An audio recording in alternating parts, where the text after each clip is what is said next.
The bruise on her cheek told a story Luke Carter wasn't sure he wanted to hear. When Emma Whitfield stepped off that stagecoach in Silverdale, Montana, she wasn't looking for love. She was running from hell itself. And Luke? He'd been running from loneliness for 8 years. 2 broken souls, 1 dusty frontier town, and a marriage arranged by strangers. This is their story, a tale of survival, second chances, and the kind of love that heals the deepest wounds. Stay with us until the end, and comment what city you're watching from so we can see how far this story travels. The letter arrived on a Tuesday. Luke Carter was mending fence posts on the north pasture when he heard the hoofbeats. He'd been out since dawn, working the land that had been both his salvation and his prison for the better part of a decade. The Montana sun beat down mercilessly, turning the back of his neck the color of old leather, and his hands, calloused and scarred from years of hard labor, gripped the post digger with the kind of mechanical efficiency that came from doing the same task 1,000 times before. He didn't get visitors. Not anymore. The last person to ride out to the Carter Ranch had been Pastor Reynolds, and that was 4 months ago, coming to ask if Luke would donate a steer for the church social. Luke had agreed, as he always did, then watched the pastor ride away with a mixture of relief and something that felt dangerously close to regret. But this wasn't the pastor's steady mare. This was the territorial mail rider, and the young man was waving something in his hand like it was a flag of surrender. "Mr. Carter?" The rider pulled up short, his horse dancing sideways. "Got something for you from back east, Boston postmark. Looks important." Luke set down the digger and walked over, squinting against the sun. His heart did something strange in his chest, a flutter that felt foreign and unwelcome. Nobody wrote to him from Boston. Nobody wrote to him from anywhere. He took the envelope with hands that suddenly felt clumsy. The paper was thick, expensive, and slightly water-stained along one edge. His name was written in elegant script across the front, Mr. Luke Carter, Silverdale, Montana Territory. "Much obliged," Luke said, his voice rusty from disuse. He lived alone, after all. Some days the only conversation he had was with his horses, and they weren't much for talking back. The rider tipped his hat and wheeled his horse around, already eager to get back to town and whatever warm meal and cold beer awaited him there. Luke stood in the middle of his half-mended fence line, holding that letter like it might explode. He should have waited until evening, until he was back at the cabin with a lamp and maybe a glass of whiskey to steady his nerves. But curiosity, that old, dangerous companion, got the better of him. He slid his thumb under the wax seal and unfolded the letter right there, the wind trying to snatch it from his hands. "Dear Mr. Carter, we are pleased to inform you that your inquiry to the Western Bride Agency has been received and carefully considered. After much deliberation, we have found a match we believe will be suitable for your circumstances." Luke's breath caught. He'd written to that agency 6 months ago, in a moment of weakness brought on by too much silence and too much whiskey. He'd been sure they'd lost his letter, or worse, read it and decided he wasn't worth the trouble. A widower pushing 40, living on a remote homestead in the middle of nowhere, with nothing to offer but hard work and harder winters. Miss Emma Whitfield of Boston, Massachusetts, will arrive in Silverdale on Friday, October 13th, via the afternoon stagecoach. She is 26 years of age, of good character, and comes with the highest recommendations. However, we must inform you of particular circumstances regarding Miss Whitfield's situation. The letter went on, but Luke had to stop reading. His hands were shaking. Friday. That was 3 days from now. 3 days to prepare, to make himself presentable, to transform a bachelor's cabin into something that might pass for a home. He forced himself to continue reading. Miss Whitfield seeks a marriage of protection rather than romance. While we trust she will prove a dutiful and capable wife, we must advise you that she comes to Montana seeking safety first and companionship second. She has endured difficulties in her previous circumstances that have left her in need of a fresh start and, most importantly, security. We trust you will provide both. The agency has paid her passage in full. She will arrive with modest belongings and a small dowry of $30. We ask only that you treat her with kindness and patience as she adjusts to her new life. Respectfully yours, Mrs. Margaret Hensley. Western Bride. Agency. Luke read the letter 3 more times, standing there in the wind with the sun beating down and the fence posts waiting. Each time, his eyes snagged on the same phrases: marriage of protection, endured difficulties, safety first. What kind of difficulties? He folded the letter carefully and slid it into his shirt pocket, right over his heart where he could feel the crinkle of paper against his chest. Then he gathered his tools, loaded them onto the back of his horse, and rode home with his mind spinning like a prairie twister. The cabin sat in a small valley, sheltered from the worst of the winter winds by a stand of pines. Luke had built it himself years ago, when he'd still had hope, when he'd still had Sarah. He dismounted and stood for a moment, seeing the place through a stranger's eyes, through Emma Whitfield's eyes. It wasn't much. One main room that served as kitchen, dining area, and sitting room all at once. A small bedroom off to the side, his bedroom, where Sarah had died on a February morning while snow piled up against the windows. And a loft above, accessible by a ladder that he used for storage. The place was clean enough, he supposed. He wasn't a slob, but it was also bare, austere, the home of a man who'd forgotten how to live for anything but survival. Luke spent the rest of that day, and all of the next, in a frenzy of activity that would have been comical if anyone had been there to witness it. He scrubbed floors that were already clean. He washed windows that rarely saw company. He rode into Silverdale and bought supplies with money he couldn't really spare: coffee, sugar, flour, fabric for curtains that he had no idea how to hang. Mrs. Chen at the general store raised an eyebrow when he asked for women's things. "Expecting company, Luke?" "Maybe," he said, and left it at that. The night before Emma's arrival, Luke attempted to bake bread. It was a disaster. The loaf came out of his cast-iron Dutch oven, looking more like a brick than anything edible, hard enough to use as a weapon. He stared at it in dismay, then threw it to his dog, Rufus, who sniffed it once and walked away. "That bad, huh?" Luke muttered. He gave up on baking and focused instead on himself.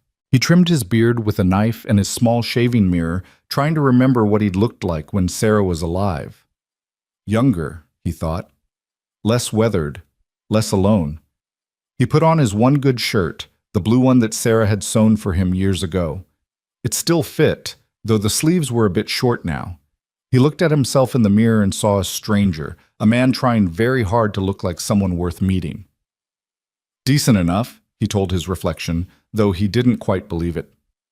Friday morning dawned clear and cold. Luke had barely slept. He'd spent most of the night staring at the ceiling, wondering what Emma Whitfield would look like, sound like, think of him. He'd constructed a dozen different versions of her in his mind, each one dissolving like smoke when he tried to hold on to the image. He rode into Silverdale at noon, though the stagecoach wasn't due until 3. He couldn't stay at the cabin any longer, pacing like a caged animal. Better to wait in town, where at least there were distractions. The town of Silverdale wasn't much to speak of. A main street with a handful of businesses, a church, a saloon, and the stagecoach depot. It had been founded by silver miners 20 years earlier, though most of the silver was gone now. What remained was a stubborn community of ranchers, farmers, and merchants who'd decided that Montana Territory was as good a place as any to put down roots. Luke tied his horse outside the depot and went inside. The clerk, old Thomas Brennan, looked up from his ledger and grinned. "Heard you got a bride coming in today, Carter. Word travels fast in a small town." Luke felt his face heat. "Just a woman arriving on the afternoon stage." "A woman from a bride agency ain't just any woman." Thomas chuckled. "You clean up nice, though. She'll be lucky to have you." Luke didn't know what to say to that, so he just nodded and took a seat on one of the hard wooden benches that lined the depot wall. The next 3 hours were the longest of his life.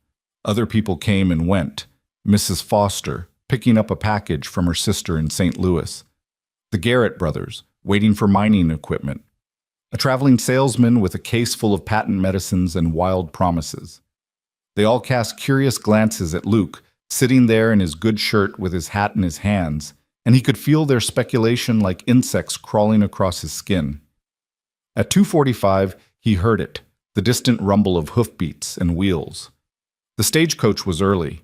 Luke stood so fast he knocked his hat to the floor. He scooped it up, his heart hammering against his ribs like it was trying to break free. Through the dusty window, he could see the coach rolling down the main street, the driver calling out to the horses. "Here we go," Thomas said, and there was kindness in his voice that made Luke's throat tight. The coach pulled up in a cloud of dust. The driver, a grizzled man named Pete Wallace, climbed down and opened the door. Two passengers emerged first, a merchant Luke recognized from the saloon, and a woman in a green traveling suit who was immediately met by her husband. And then she appeared. Emma Whitfield stepped down from the stagecoach with the careful movements of someone who wasn't sure the ground would hold her weight. She was small, maybe 5 feet and a handful of inches, wearing a gray dress that had seen better days and a dark veil that obscured her face. She carried one small carpet bag and moved like a deer that had just caught the scent of wolves. Luke's feet moved of their own accord, carrying him out of the depot and into the dusty street. The afternoon sun was bright, turning everything into sharp contrasts of light and shadow. Emma stood very still, her head turning slowly as she took in the town, the rough wooden buildings, the mountains in the distance, the endless sky above. "Miss Whitfield?" Luke's voice came out rougher than he'd intended. She turned toward him, and even through the veil he could sense her assessing him, trying to decide if he was safe or just another kind of danger. "Mr. Carter?" Her voice was soft, cultured, with the precise diction of education and breeding. Boston society, he thought. She'd come from a different world entirely. "Yes, ma'am." He took a step closer, careful not to crowd her. "I'm Luke Carter. I got the letter from the agency." For a long moment, neither of them spoke. The rest of the world seemed to fade away, the townspeople watching from doorways, the horses stamping, the wind carrying dust down the street. There was only this small woman in her veil and this rough man trying to remember how to be gentle.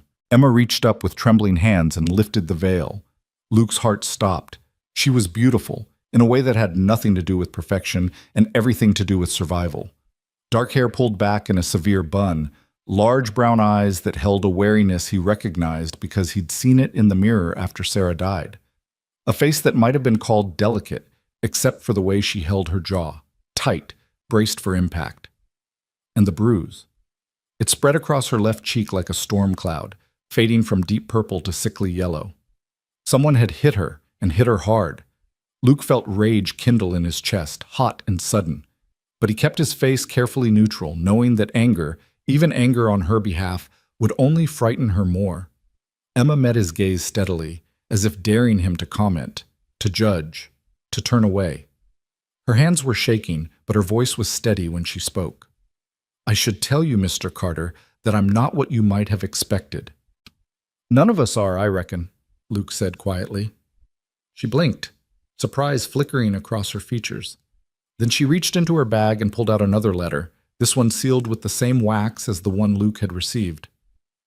"Mrs. Hensley asked me to give this to you. She said it would explain circumstances." Luke took the letter but didn't open it. Instead, he tucked it into his pocket and held out his hand to Emma. "Whatever that letter says, it can wait. You've had a long journey. Let's get you home." Emma stared at his outstretched hand like it was a foreign object. Luke waited, patient as stone, until finally, slowly, she placed her small hand in his calloused palm. Her skin was cold. He closed his fingers gently around hers. "Welcome to Montana, Miss Whitfield." Tears welled in her eyes, but she blinked them back fiercely. "Thank you, Mr. Carter." They stood there in the middle of Silverdale's main street, two strangers holding hands while the whole town watched. Pete Wallace handed down Emma's trunk, which was pitifully small, and Luke loaded it onto his wagon. The ride out to the ranch was quiet. Emma sat beside him on the wagon seat, her bag clutched in her lap, her eyes fixed on the landscape rolling past. Montana in October was all gold and rust, the prairie grass rippling in the wind like water. The mountains rose in the distance, snow already capping their peaks. "It's very open," Emma said finally. "That bother you?" "I'm not sure yet." She turned to look at him, and Luke forced himself to keep his eyes on the road. "In Boston, you're never alone. Buildings everywhere, people everywhere. Sometimes you can't breathe for the press of it all.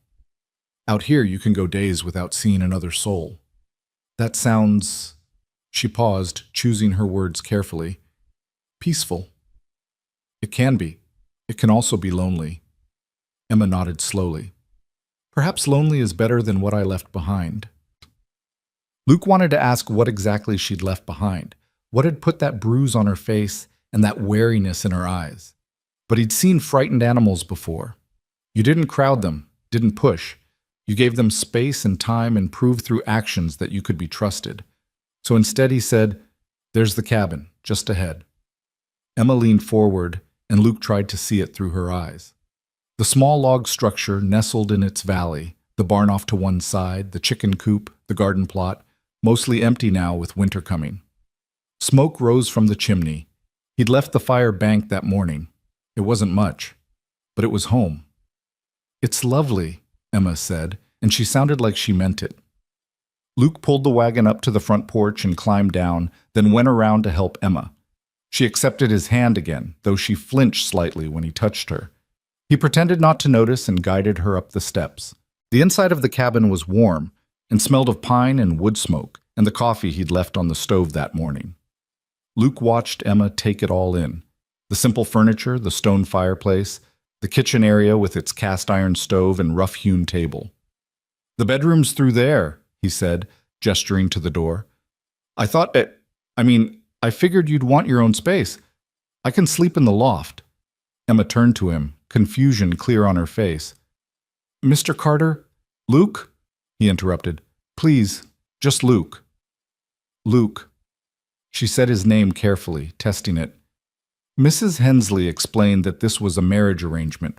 I understood that we would be... That is, I expected..." She trailed off, color rising in her cheeks, and Luke suddenly understood what she was trying to say. "Miss Whitfield, Emma." He said her name for the first time, and it felt right on his tongue. "I don't know what happened to you back in Boston, but whatever it was, it put fear in your eyes and marks on your face. I'm not going to add to that. You'll have the bedroom and your privacy and all the time you need. We'll figure out the rest as we go." Emma stared at him for a long moment, and Luke watched something shift in her expression, the wariness easing just slightly, replaced by something that might have been hope. "Why?" she whispered. "Why would you do that?" "Because," Luke said simply, "a marriage forced by fear isn't a marriage at all. And I've been alone long enough to know that loneliness is better than sharing a life with someone who's afraid of you." A single tear escaped down Emma's bruised cheek. She wiped it away quickly, straightening her spine. "Thank you," she said. I don't know what to say." "You don't have to say anything." Luke picked up her trunk and carried it to the bedroom door. "Get yourself settled. There's water in the pitcher if you want to wash up. I'll make us some supper." He left her there and went back to the kitchen, busying himself with coffee and the stew he'd made the night before. Through the thin walls, he could hear Emma moving around, the creak of the bed as she sat down, and then, so faint he almost missed it, the sound of quiet crying. Luke gripped the edge of the counter and closed his eyes. Whatever had happened to Emma Whitfield in Boston, it had been bad enough to drive her halfway across the country to marry a stranger, bad enough to leave marks that went deeper than bruises. He thought of the sealed letter in his pocket, still unread. Part of him wanted to tear it open, to know what he was dealing with. But a bigger part, the part that remembered how it felt to be broken and afraid, decided it could wait. Emma would tell him when she was ready, or she wouldn't. Either way, he'd meant what he said. She was home now. She was safe. And he'd make damn sure she stayed that way.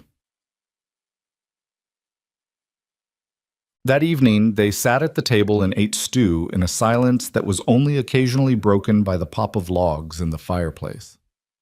Emma had changed into a simpler dress, still gray, still severe, and pinned her hair back more loosely. The bruise on her face looked worse in the lamplight, purple and angry. "The stew is good," she said finally. "It's just rabbit and whatever vegetables hadn't frozen yet. Still, it's good." She took another small bite, chewing slowly. "I should tell you I can cook. Not well, perhaps, but adequately. Mrs. Hensley insisted all her girls learn basic household skills before placement." "Her girls?" Emma's hands tightened on her spoon. "The women who come to the agency, women looking for a way out." She lifted her eyes to his. "You must have questions." "I do," Luke admitted, "but they can wait until you're ready to answer them." "And if I'm never ready?" Then they'll stay questions. Emma set down her spoon and folded her hands in her lap. For a long moment, she stared at them. Small hands, he noticed, with bitten-down nails and ink stains on her fingers. "I was a teacher," she said finally, "in Boston, at a girls' school. It didn't pay much, but it was enough to rent a small room and have money left for books." She smiled slightly, though there was no humor in it. "I love books. I always have." Luke waited, giving her space to continue. "When my parents died last year, influenza, both of them within a week, I had nowhere to go. My Uncle Thomas took me in. He was my father's older brother, a wealthy man, respectable." The word dripped with bitterness. "He had a business associate, Mr. William Thornton, twice my age, twice divorced, and looking for a young wife to manage his household and bear his children." Luke's jaw tightened, but he said nothing. "Uncle Thomas decided it would be an excellent match. Mr. Thornton had money and status. I had youth and education. It was, he said, perfectly logical." Emma's voice had gone flat, distant. "I disagreed. I told Uncle Thomas I didn't wish to marry Mr. Thornton, that I would rather continue teaching and live independently. I take it he didn't accept that." "No." She touched her bruised cheek absently. "He said I was ungrateful, disobedient, that my refusal brought shame on the family. He convinced me that I had no choice." The way she said "convinced" made Luke's hands curl into fists under the table. "But you got out," he said. "Mrs. Hensley." Emma's voice softened. "She runs the Western Bride Agency, but that's not all she does. She helps women like me, women with nowhere else to turn. Someone told me about her, and I went to her house in the middle of the night with nothing but the clothes on my back and $30 I'd stolen from Uncle Thomas's desk." "That's the dowry the agency mentioned." Emma nodded. "Mrs. Hensley said she'd find me a place out west, somewhere Uncle Thomas couldn't reach me, somewhere I could start over. She matched me with you within a week, said you seemed like a good man who'd treat a wife with respect." She met his eyes. "Was she right?" "I'll try to be," Luke said honestly. "I can't promise I won't make mistakes, but I can promise you'll be safe here. Whatever else happens, you'll be safe." Emma studied him for a long moment, and Luke had the sense he was being measured against some invisible standard. Finally, she nodded. "All right, then I'll try to be a good wife to you. I'll cook and clean and help with the ranch work as I'm able. Emma," Luke leaned forward, "you don't owe me anything. You're here, you're safe, and that's enough." "But the arrangement is whatever we decide it is." He reached across the table, palm up, offering rather than taking. "We're two people trying to build something from nothing. We'll figure it out together. No rush, no pressure, just one day at a time." For the second time that day, Emma placed her hand in his. This time, her fingers were warmer, and they didn't tremble quite so much. "One day at a time," she repeated softly. They finished their meal in a more comfortable silence. Afterward, Luke showed Emma how to work the stove, where he kept supplies, how to latch the door and windows at night. She listened intently, asking occasional questions in that precise Boston accent that seemed almost musical after years of rough frontier speech. When darkness fell completely, Luke lit the lamps and showed her to the bedroom. "There's extra blankets in the trunk at the foot of the bed," he said. "And if you need anything in the night, just call out. I'll hear you." Emma stood in the doorway, her hands clasped in front of her. In the soft lamplight, she looked very young and very tired. "Luke?" she said as he turned to go. "Yes?" "Thank you for everything, for not—" She struggled to find words. "For treating me like a person instead of a problem." Luke felt something crack open in his chest, something that had been frozen solid for 8 long years. "Good night, Emma." "Good night." He climbed up to the loft and lay down on his bedroll, staring at the rough wood ceiling. Below, he could hear Emma moving around, the creak of the bed as she lay down, and then silence. Luke pulled out the second letter from his pocket, the one Emma had given him, and held it unopened in his hands. Mrs. Hensley had said it would explain circumstances, but Emma had already told him everything that mattered. She'd been hurt, she'd run, she'd landed here, in his cabin, in his life. That was enough. He tucked the letter away, still sealed, and closed his eyes. Tomorrow would bring its own challenges, learning to share space with another person, navigating the strange territory between strangers and spouses, figuring out how to help Emma heal without crowding her. But tonight, for the first time in longer than he could remember, Luke Carter wasn't alone. And in the room below, Emma Whitfield pulled a quilt up to her chin and stared at the log ceiling of her new home. The bed was harder than she was used to, the room simpler than anything she'd known in Boston. But the door had a lock on the inside, and the man in the loft had promised she was safe. She closed her eyes and whispered into the darkness, "Thank you." Whether she was thanking Luke or Mrs. Hensley or God or just the vast Montana sky, she wasn't entirely sure. But for the first time in months, Emma Whitfield fell asleep without fear. And in the morning, when she woke to the smell of coffee and the sound of someone moving quietly in the kitchen, trying not to disturb her, she realized something remarkable. She was home. Whatever came next, whatever challenges awaited them, she was finally home. Dawn broke over the Montana Valley with the kind of quiet that Emma had never known existed. In Boston, mornings arrived with the clatter of carriages on cobblestones, the shouts of vendors, the endless percussion of a city waking. Here, there was only the whisper of wind through pines and the distant call of a hawk circling overhead. She lay very still in the unfamiliar bed, watching pale light creep across the log walls.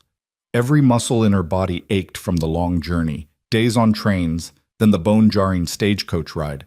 But beneath the physical discomfort was something else, something she almost didn't recognize. Peace. The realization brought tears to her eyes. She'd spent so many nights in her uncle's house lying awake, listening for footsteps in the hallway, for the turn of a doorknob, for whatever new torment morning might bring. But here, in this simple room with its handmade quilt and rough-hewn furniture, she'd slept through the night without waking once. A sound from the main room made her sit up. Footsteps, careful and quiet.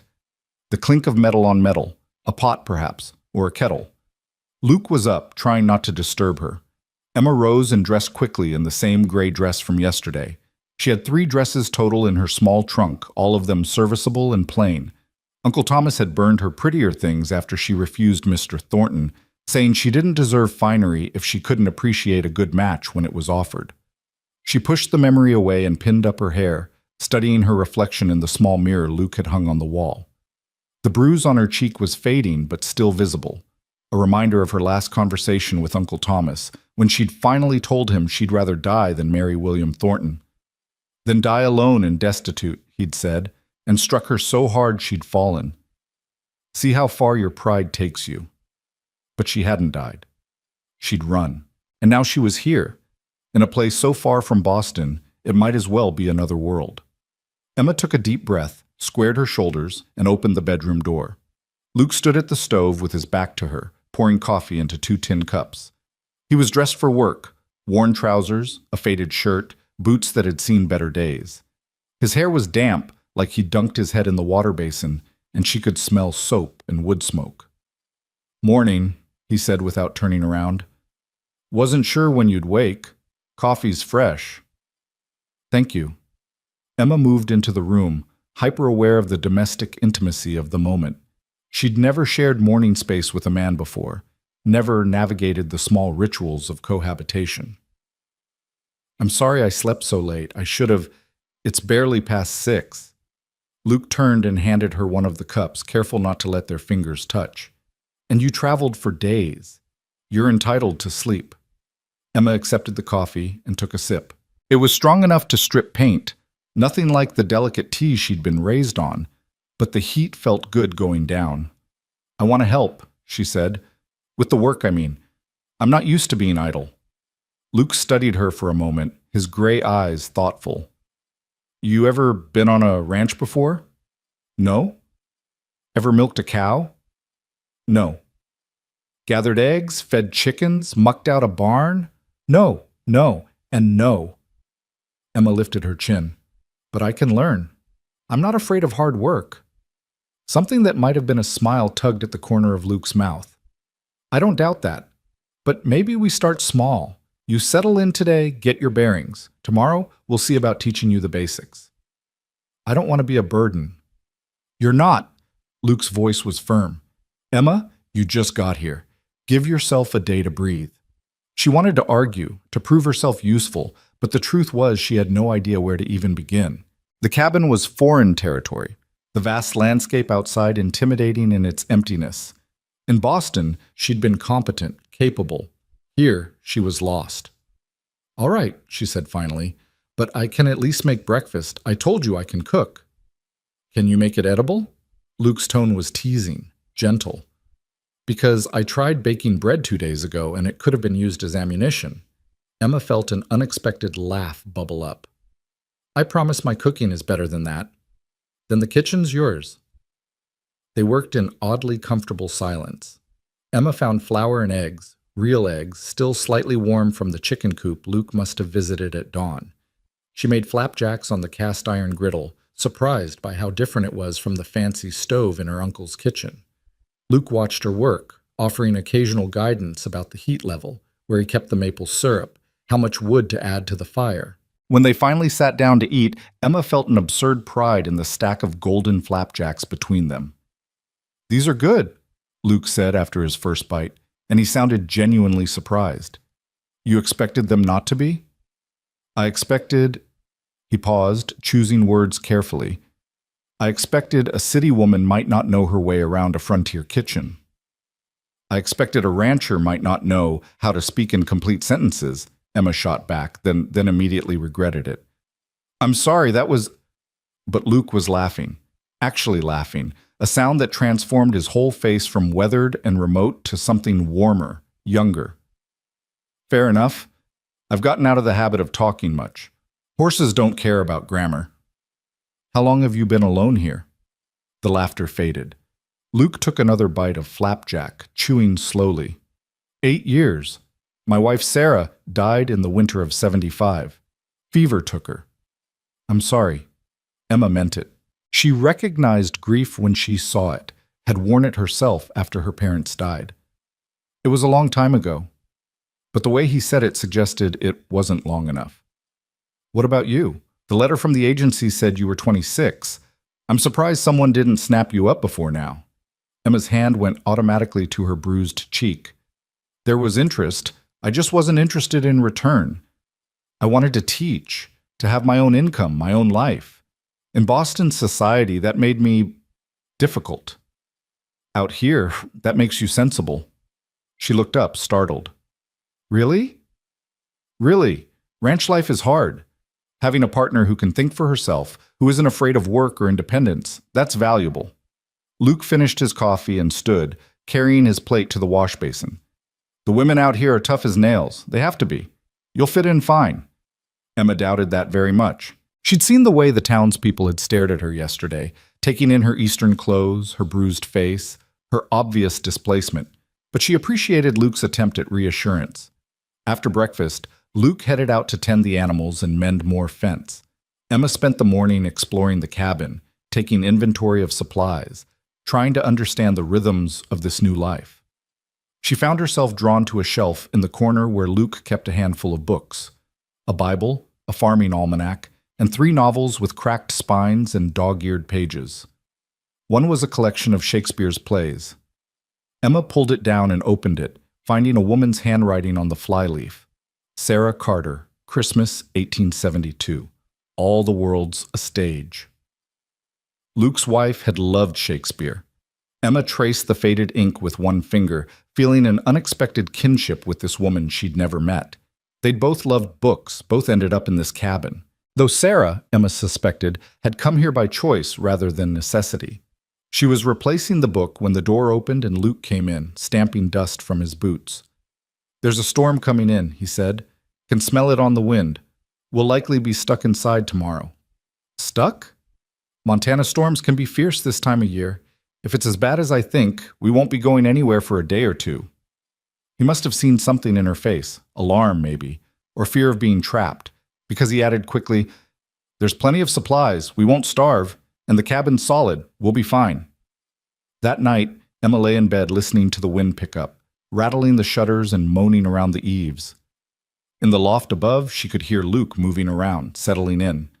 The sound should have frightened her. She'd spent months hyper-alert to male presence, to potential danger. Instead, it was oddly comforting. She wasn't alone in the dark anymore. The storm hit just before dawn. Emma woke to the sound of rain hammering the roof and wind shrieking like something alive. She dressed quickly and emerged to find Luke already up, checking the windows and making sure the fire was well stocked. "Is it always like this?" she asked, raising her voice over the noise. "Sometimes worse. We'll be all right, though. This cabin's weathered plenty of storms." He gestured to the table. "Might as well get comfortable. We're not going anywhere today." They fell into an unexpected domesticity. Emma made breakfast while Luke did indoor chores, sharpening tools, mending tack, organizing supplies. The storm raged outside, but inside the cabin was warm and dry. They moved around each other carefully, still learning the dance of shared space. Around midday, the conversation started. It began innocently enough. Luke asked about Boston, about what her life had been like there. Emma found herself talking about the girls' school where she'd taught, about her students and their eager faces, about the library she'd loved, the parks she'd walked through, the narrow streets of Beacon Hill. "You miss it," Luke observed. "Parts of it. Not the parts that mattered most in the end." Emma stirred the soup she'd made for lunch. "What about you? Did you always want to be a rancher?" "Not always. When I was young, I wanted to be a lot of things. A soldier, an explorer, a famous outlaw." He smiled at the memory. "My father had different ideas. He was a rancher in Wyoming, taught me everything he knew. When he died, I sold his place and came here. Wanted to build something of my own." "And did you?" Luke looked around the cabin, his expression complicated. "I built this. Whether it's enough," he trailed off. "I thought it would be. When Sarah was alive, it felt like enough. After she died, it felt like a prison." The honesty in his voice made Emma brave. "What was she like, Sarah?" "Kind, patient. She loved books and terrible jokes and the way the valley looked in spring." Luke's voice had gone soft. "She wanted children. We tried for 5 years, but it never happened. Then the fever came, and suddenly there was no more time for anything." "I'm sorry," Emma said again, inadequately. "She would have liked you, I think. She always said this place needed more people who asked questions." They ate lunch by the fire, the storm still raging outside. Emma found herself relaxing in ways she hadn't expected, letting down guard she'd held up for so long. Luke had a quiet way about him. He didn't push, didn't pry, just let silence exist comfortably between them. "Can I ask you something?" he said eventually. Emma tensed. "Yes?" "That letter Mrs. Hensley sent me, the sealed one you brought. I haven't read it yet." "Why not?" "Because I figured if there's anything in there I need to know, you'll tell me when you're ready." Luke met her eyes. "But I'm curious what's in it." Emma took a breath. "It explains my situation in more detail. About my uncle, about Mr. Thornton, about the night I ran." She touched her cheek again, that habitual gesture. "Mrs. Hensley thought you deserved to know what you were getting into." "And what am I getting into?" "A woman with a powerful family in Boston who wants her back. A woman who technically stole money. A woman who—" Emma's voice cracked. "A woman who might bring you trouble." Luke was quiet for a long moment. Then he stood, walked to his coat hanging by the door, and pulled out the still-sealed letter. Emma watched as he fed it into the fire without opening it. "Luke, what are you—" "I don't need it," he said simply. "You told me what matters. The rest is just details, and none of those details change anything." "But my uncle—" "Your uncle is in Boston. We're in Montana territory. That's about 2,000 miles and a world of difference." Luke sat back down across from her. "Emma, I need you to understand something. You're here now. You're under my roof, which makes you under my protection. And out here, that means something. If your uncle or anyone else wants to cause you trouble, they'll have to go through me first." Emma felt tears building. "Why would you do that for me? You barely know me." "Because you're my wife." He said it matter-of-factly, like it was the most obvious thing in the world. "Maybe not in all the ways that word usually means, not yet, but you stood in front of that stagecoach depot yesterday and put your hand in mine. That means something to me. It means I keep my promises." "What promises? We haven't made any vows." "Haven't we?" Luke's gray eyes were steady. "You came here looking for safety. I offered it. That's a vow in my book. The storm howled outside, but inside the cabin, Emma felt something shift. The fear she'd carried for months, the constant waiting for the other shoe to drop, for kindness to reveal itself as manipulation, began to ease. Not completely, not yet, but enough that she could breathe a little deeper. "Thank you," she whispered. "Nothing to thank me for. It's just what's right." They spent the rest of the afternoon in companionable quiet. Luke taught her how to play cards, simple games with worn decks that had belonged to his father. Emma taught him a song her mother used to sing, laughing at his attempts to carry the tune. The storm raged on, but it felt distant now, separate from the small, warm world they were creating inside these log walls. By evening, Emma's initial wariness had softened considerably. She found herself studying Luke when he wasn't looking, the way his hands moved when he demonstrated shuffling cards, the lines around his eyes that spoke of hard years and harder losses, the unexpected gentleness in everything he did. "Can I ask you something now?" she said. "Fair's fair. Why did you write to the bride agency? A man like you could have found someone locally, surely." Luke was quiet for so long she thought he might not answer. Finally he said, "After Sarah died, people tried. Widow Henderson made it clear she'd be interested. Mrs. Foster's sister visited from Bozeman, stayed a whole month trying to catch my attention. But I couldn't do it. Couldn't walk into it with everyone watching, everyone remembering Sarah, everyone comparing." "So you wanted someone who didn't know her?" "Someone who didn't know what I used to be," Luke corrected. "When Sarah was alive, I was different, lighter, maybe. After she died, I got hard, forgot how to talk to people, forgot how to be anything except tired. I thought maybe a stranger wouldn't see that, wouldn't know what I'd lost." Emma understood that better than he knew. "And now that I'm here? Now I'm realizing what a damn fool idea that was." But he was almost smiling. "You see it anyway.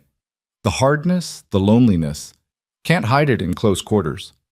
"No," Emma agreed. "But maybe that's not such a bad thing. Maybe we both needed someone who'd see the truth and stay anyway." Luke looked at her then, really looked at her, and Emma saw something kindle in his eyes. Recognition, maybe, or the beginning of trust. "Maybe so," he said quietly. That night, as Emma prepared for bed, she realized the bruise on her cheek had faded to almost nothing. Just a shadow now, barely visible unless you knew to look for it. She traced it with her fingers, thinking about all the invisible bruises she still carried, the ones on her spirit, her confidence, her ability to trust. Those would take longer to heal. But here, in this storm-wrapped cabin, with a man who burned unopened letters and promised protection without asking for anything in return, she thought maybe they could. The next morning dawned clear and cold, the storm blown through and leaving the world scrubbed clean. Emma woke to the smell of coffee and something else, something sweet and yeasty that made her stomach growl. She emerged from the bedroom to find Luke pulling something from the oven. "You made bread?" she asked, incredulous. "Attempted bread," he corrected. "Jury's still out on whether it's edible." But this loaf wasn't brick-hard like his previous attempt. It was golden and fragrant, with only a slightly lopsided shape to betray his inexperience. "It looks wonderful," Emma said. "It looks like what happens when a man tries too hard to impress." But Luke looked pleased nonetheless. "Thought maybe we could have a proper breakfast. Celebrate surviving your first Montana storm." They ate bread with butter and jam, and Emma had to admit it was delicious. As they finished, Luke pushed back from the table. "Ready to learn some ranch work?" Emma's heart jumped. "Now?" "No time like the present, and if you're going to live here, you should know how things work." He stood and held out his hand. "Come on, I'll introduce you to the animals." The morning air was crisp enough to sting, and the world sparkled with moisture from the storm. Emma followed Luke to the barn, acutely aware of how little she knew about this life. But when he showed her how to scatter feed for the chickens, how to speak softly to nervous horses, how to milk the placid cow he called Bessie, she found herself adapting faster than she'd expected. "You're a natural," Luke said after she'd successfully filled half a bucket with milk. "Hardly. My hands are cramping." "That's part of it. You'll build up strength." He showed her how to properly finish, how to thank Bessie with a pat on her flank. "See? Not so different from teaching, really, just requires patience and respect. And significantly more hay. Luke laughed, that warm sound Emma was beginning to cherish. They worked side by side for hours, Luke teaching and Emma learning, both of them finding an easy rhythm. By the time they broke for lunch, Emma's muscles ached and her hands were scratched from handling hay, but she felt useful, capable, like she belonged here in a way she'd never belonged anywhere. Over the next week, they fell into a pattern. Mornings were for chores, Emma learning the endless work that went into keeping a ranch running. Afternoons were for projects, Luke showing her how to mend fences and organize supplies while she taught him about the books on his shelf, reading aloud passages that made him laugh or think, or sometimes just sit quietly. Evenings were for conversation. They talked about everything and nothing, childhoods and dreams, fears and failures, the small observations that made up a life. Emma found herself looking forward to these hours by the fire, when the day's work was done and they could just exist together without roles or expectations. One evening, a week after her arrival, Emma was humming while she washed dishes. She didn't realize she was doing it until Luke spoke. "You sound happy." She turned, surprised. "I suppose I am. Is that strange?" "Not strange, just different." Luke was sitting at the table, mending a bridle. "You seemed so frightened that first day. Now you're humming." Emma thought about it. "I was frightened, terrified actually. I'd spent months being afraid, and then I traveled halfway across the country to marry a stranger. Fear seemed like the only logical response. And now? Now..." Emma dried her hands on a towel and came to sit across from him. "Now I think maybe I'm allowed to stop being afraid. Not all at once. I don't think that's how it works. But a little bit each day." "What changed?" "You did. Or rather, you didn't." Emma struggled to articulate what she meant. "I kept waiting for you to change, to become someone else once I'd settled in, once my guard was down. But you're just you, the same patient, kind man every single day. That's something I didn't know existed." Luke set down the bridle, his expression serious. "Emma, I need you to know something. What your uncle did, what Mr. Thornton tried to do, that's not normal. That's not how men are supposed to treat women. That's just cruelty dressed up in pretty words." "I know that. Intellectually, I know. But knowing and believing are different things. Then I'll just have to prove it every day until believing catches up." He reached across the table, palm up in that familiar gesture. "Deal?" Emma placed her hand in his. His calluses had become familiar now, his warmth no longer startling. "Deal." They sat like that for a long moment, hands clasped, fire crackling, both of them understanding that something had shifted. Not romance, not yet, maybe not ever, but partnership, trust. The beginnings of something that might, given time and patience, become a real marriage. When they finally released hands, Emma stood and moved to the bookshelf. "Would you like me to read tonight?"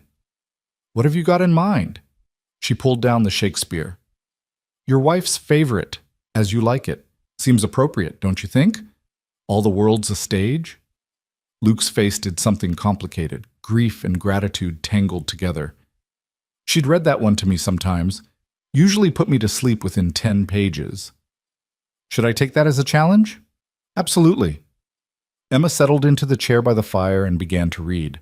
Luke listened, his eyes drifting closed, but Emma knew he wasn't sleeping. He was remembering, making space for both his past with Sarah and his present with Emma, finding a way to honor both without diminishing either.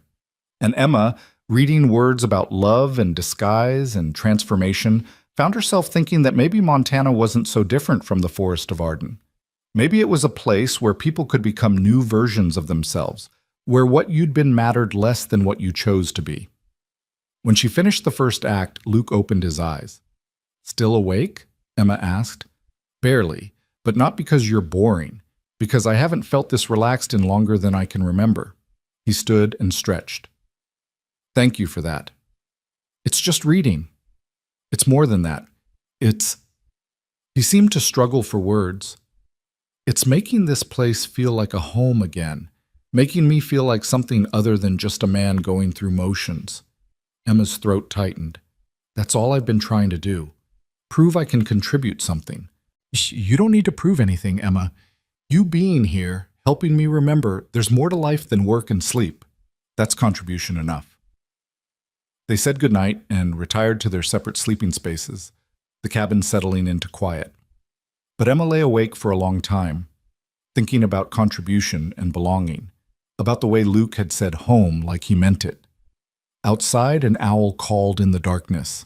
Inside, Emma Whitfield smiled and pulled the quilt tighter around her shoulders. She was home.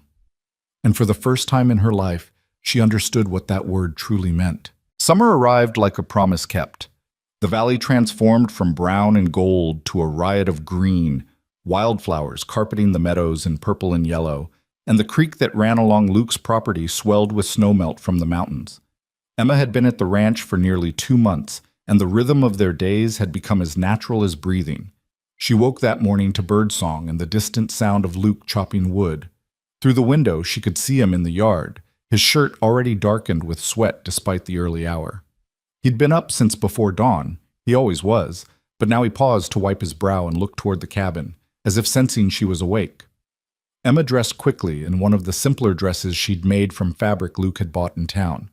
Her hands had learned new skills over these weeks, not just ranch work, but sewing and preserving and all the small crafts that kept a household running. The gray dresses from Boston hung in the back of the wardrobe now, relics of a different life. She was making breakfast when Luke came in, bringing the smell of pine and morning air with him. "Sleep well?" he asked, washing his hands in the basin. "Like the dead, I think the work is catching up with me. You've been doing the work of 3 people. Luke dried his hands and came to stand beside her at the stove. "Emma, you know you don't have to—" "I know." She'd heard this speech before. "But I want to. Besides, you do the work of 10 people. I'm just trying to keep pace." He smiled at that, and Emma felt the now familiar warmth in her chest. Luke's smiles had become more frequent over these weeks, transforming his face from weathered and remote to something softer, more approachable. She'd caught herself watching for them, trying to coax them out with terrible jokes or observations about the absurdity of ranch life. They were halfway through breakfast when they heard the sound of an approaching horse. Luke's expression shifted instantly from relaxed to alert, and Emma felt her own stomach tighten. Visitors were rare out here, and in her experience, unexpected visitors rarely brought good news. Luke stood and moved to the window. "It's Sheriff Morrison. Wonder what brings him all the way out here."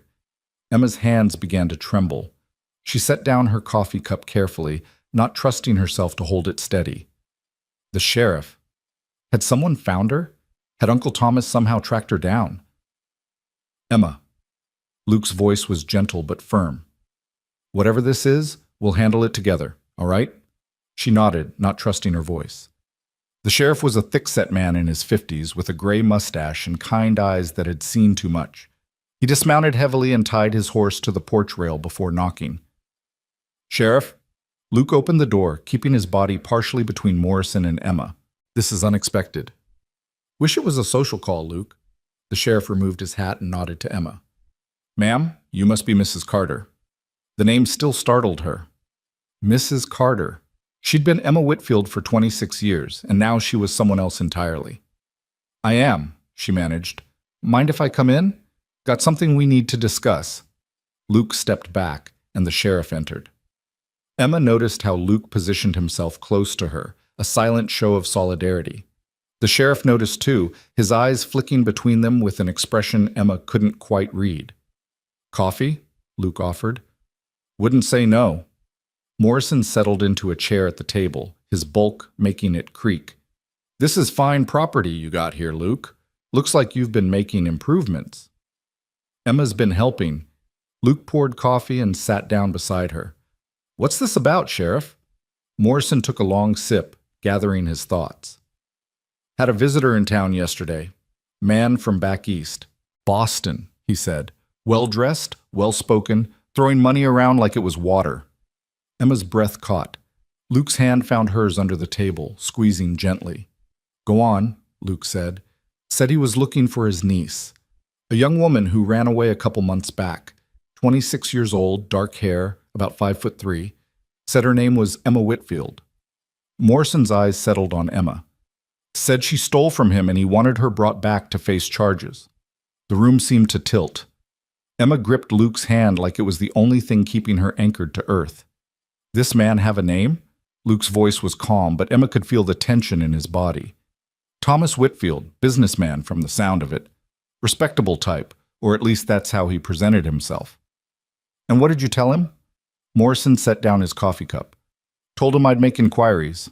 Then I came straight here because I figured if there was an Emma Whitfield in my territory, she'd be Emma Carter by now, and there's laws about such things. Luke leaned forward. What kind of laws? The kind that say a married woman is under her husband's authority, not her uncle's. The kind that say if she came here of her own free will and entered into a legal marriage, nobody can force her back against her wishes. Morrison turned to Emma. Ma'am, I need to ask you some questions, and I need honest answers. Emma's throat felt like it was closing. She forced herself to speak. All right. Did you come to Montana of your own free will? Yes. Did Luke Carter force you or coerce you into marriage? No, absolutely not. Do you want to return to Boston? I would rather die. The words came out fierce, surprising even herself. Morrison nodded slowly. And this money your uncle claims you stole? Emma's face heated. I took $30 from his desk, money my father had given him for my care after my parents died. Uncle Thomas spent it on himself and expected me to be grateful for room and board. I took back what was mine to begin with. Your uncle sees it differently. I'm sure he does. Emma's voice shook. Sheriff, you need to understand, my uncle tried to force me into a marriage with a man twice my age. When I refused, he punished me.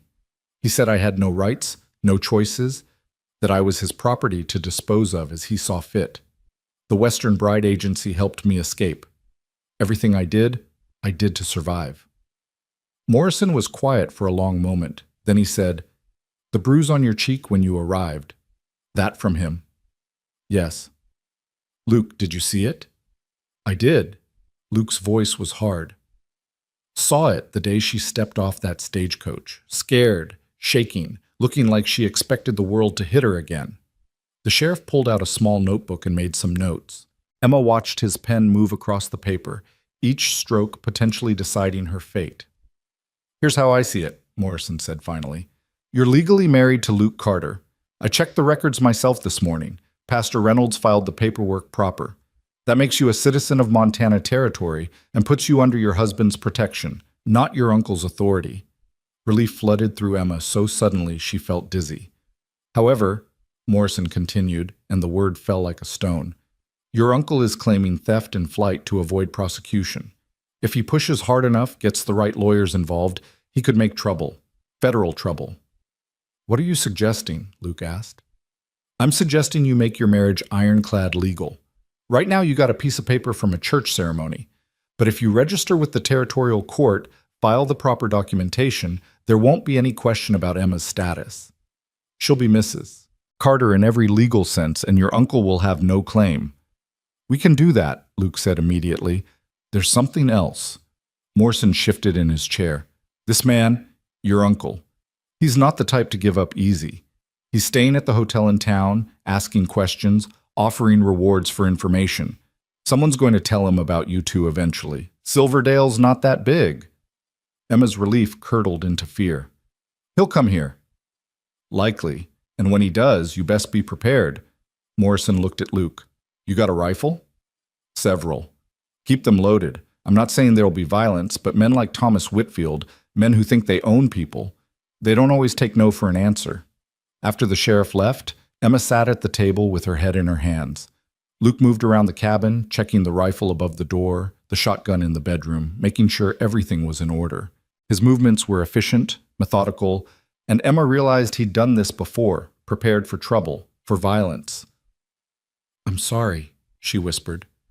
Luke stopped what he was doing and came to kneel beside her chair. For what? For bringing this to your door, for dragging you into my problems. Emma, look at me. He waited until she raised her head. This isn't your fault. None of it. Not your uncle's cruelty, not his pursuit, not any of it. You were trying to survive and you did the bravest thing possible. You ran. I'm proud of you for that. Proud? I stole money and fled in the night like a criminal. You escaped a bad situation before it got worse. That's not criminal, that's smart. Luke took her hands. And you're not dragging me into anything. The moment you stepped off that stagecoach and I put a ring on your finger, even if it was just paper at first, I made a choice. I chose to protect you. I chose to stand between you and whatever trouble came looking. But you barely knew me. I knew enough. I knew you were scared and hurt and looking for safety. That was enough. He squeezed her hands gently. And now I know you're brave and funny and terrible at milking cows, but excellent at making bread. I know you hum when you're happy and get quiet when you're worried. I know you read Shakespeare like it's the morning paper and you've got opinions about everything from politics to the proper way to stack firewood. I know all that, and it makes me want to protect you even more. Emma felt tears sliding down her cheeks. What if he takes me back anyway? What if the law sides with him? Then we'll fight it. And if fighting doesn't work, we'll run. I've got money saved, and I know places in these mountains where nobody would find us. Luke's voice was fierce. Emma, I swear to you, on Sarah's memory, on everything I hold sacred, you're not going back to Boston unless you choose to. I'll burn this whole ranch to the ground before I let anyone take you against your will. She believed him. That was the terrifying, wonderful thing. She absolutely believed him. They went into town that afternoon, both of them tense and watchful. Luke had insisted on bringing the rifle, though he kept it hidden in the wagon bed under a blanket. Emma wore her best dress and tried to look confident, though her stomach was in knots. The territorial courthouse was a modest building next to the land office. The clerk, a thin man with spectacles, looked up when they entered. Help you folks? We need to register a marriage, Luke said. Make it official with the territory. The clerk pulled out a ledger and several forms. Names? Luke Carter and Emma Carter, formerly Whitfield. Emma watched the clerk write, his pen scratching across the paper. Each letter felt like another layer of protection, another barrier between her and the life she'd fled. Date of marriage? October 18th, 1883. Efficient? Pastor James Reynolds. The questions continued, methodical and mundane. Where were they born? Ages? Current address? Emma answered automatically, her mind elsewhere. What was Uncle Thomas doing right now? Was he in town at this very moment, asking about her, planning his next move? All right, the clerk said finally. That'll be $5 for the filing fee, and you're officially registered. Congratulations, Mr. and Mrs. Carter. They paid and left with a copy of the registration. Emma clutched the paper like a talisman. Feel better? Luke asked as they walked back to the wagon. A little. Like I have proof now. Evidence that I'm not his anymore. You were never his, Emma. People don't own people, no matter what the law says sometimes. They were loading supplies at the general store when Emma saw him. Thomas Whitfield stood across the street talking to Sheriff Morrison. He looked exactly as she remembered. Tall, imposing, dressed in an expensive suit that marked him as Eastern money. His face was hard, his posture radiating authority and barely contained anger. Emma froze. Her packages slipped from her hands and hit the boardwalk with a crash. Luke was beside her instantly. Emma, what's wrong? She couldn't speak, could only point with a shaking hand. Luke followed her gaze and his whole body went rigid. That him? Yes. Get in the wagon, now. But it was too late. Thomas had seen her. His eyes widened in recognition, then narrowed with something that looked like triumph.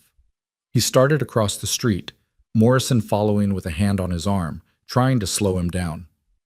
Emma Louise Whitfield, Thomas called out. I've been looking everywhere for you. Luke stepped in front of Emma, blocking her uncle's path. The name's Carter now, Emma Carter, and you'll address her respectfully or not at all. Thomas stopped a few feet away, looking Luke up and down with obvious disdain. You must be the opportunist who married my niece. How much did the bride agency pay you to take damaged goods? Emma felt Luke's entire body coil with rage, but his voice stayed level. You watch your mouth. Or what? You'll strike me in front of the sheriff? Thomas smiled coldly. Emma, sweetheart, you've caused quite a bit of trouble. But I'm here now, and we can sort this all out. Clearly you've been confused, perhaps influenced by unscrupulous people. Once we get you home and properly cared for, everything will be fine. I'm not going anywhere with you." Emma's voice came out stronger than she felt. She stepped out from behind Luke, forcing herself to face her uncle directly. "I'm married now, legally married." Sheriff Morrison confirmed it. "A marriage made under duress, no doubt. I'll have it annulled." "On what grounds?" Sheriff Morrison interjected. "I've spoken with both parties. Mrs. Carter came here voluntarily and entered into marriage of her own free will. There's no coercion to speak of. She stole from me. She took money that belonged to her father," Luke said flatly.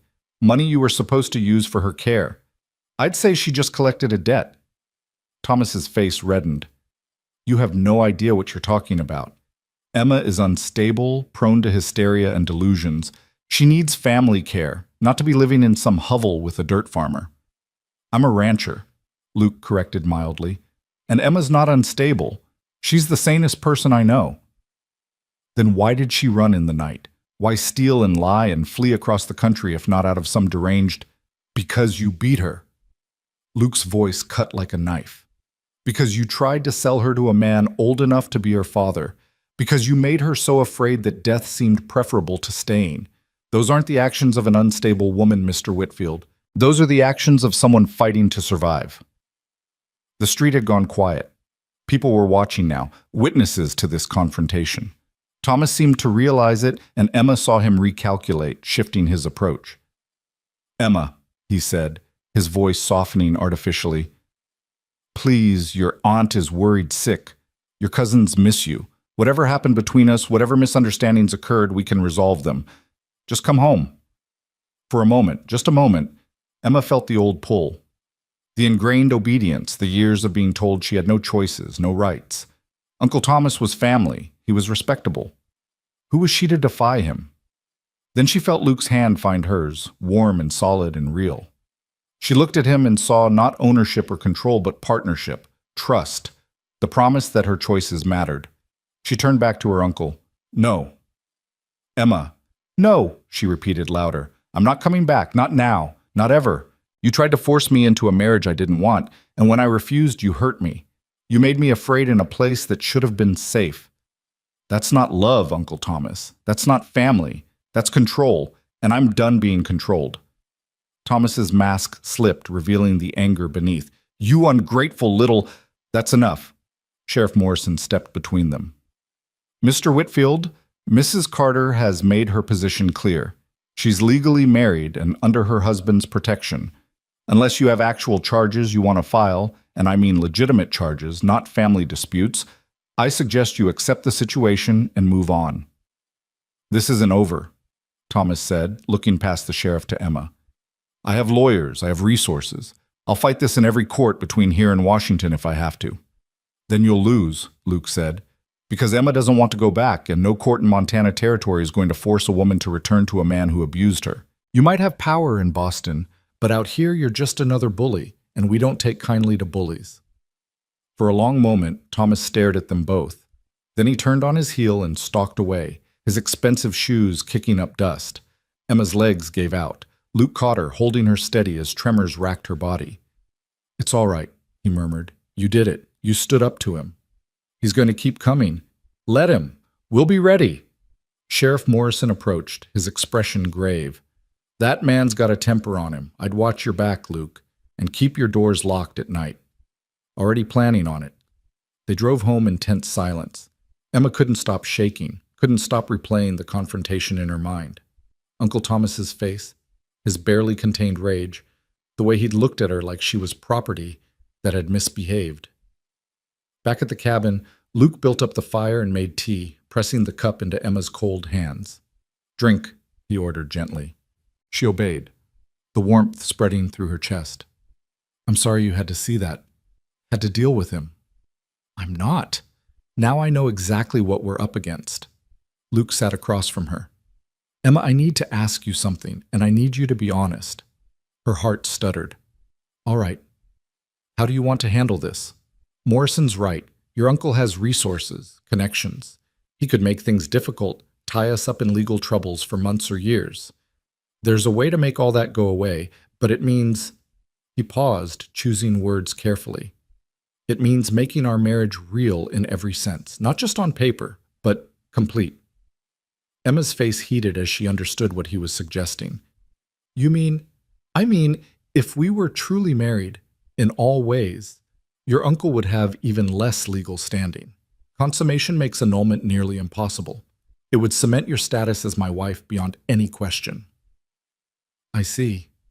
Emma's hands trembled around the teacup. And is that what you want? Luke met her eyes. I want you to be safe. I want your uncle to have no claim on you whatsoever.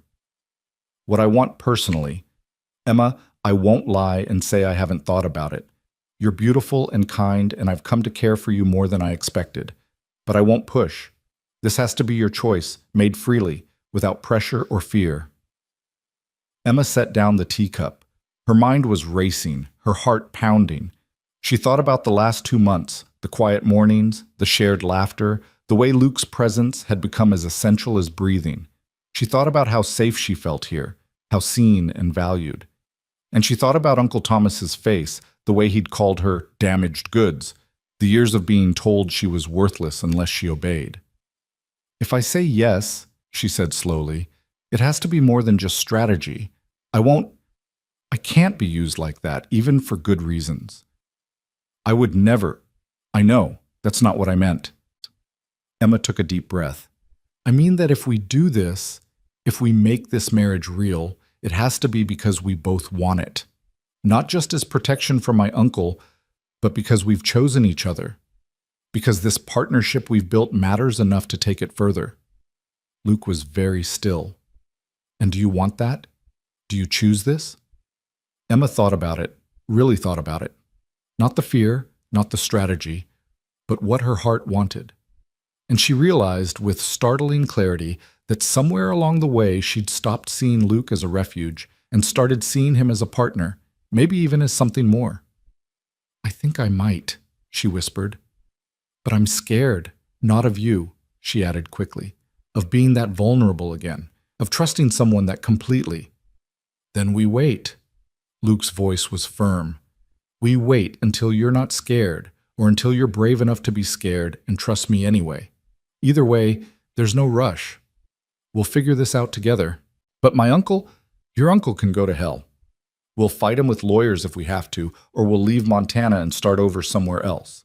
But I won't push you into something you're not ready for just because some pompous fool from Boston thinks he owns you. Emma felt something break open in her chest, something that had been locked tight for so long she'd forgotten it existed.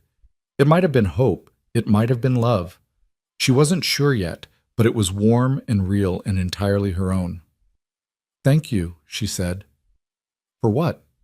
For being patient, for being you. She stood and moved around the table to where he sat. Before she could second-guess herself, she leaned down and pressed a kiss to his forehead. Thank you for making me believe I deserve patience. Luke's hand came up to cup her face, his thumb brushing across her cheek where the bruise had been. You deserve everything, Emma Carter. Don't ever let anyone tell you different. That night, Emma lay in bed listening to the familiar sounds of Luke moving around in the loft. She thought about choices and trust, about the difference between safety and love, about all the ways a person could come home, and she thought about tomorrow, when they would wake up and face whatever came next, together as they had been. As they would continue to be until the day came when together meant something more. Outside her window, the Montana stars blazed in an endless sky.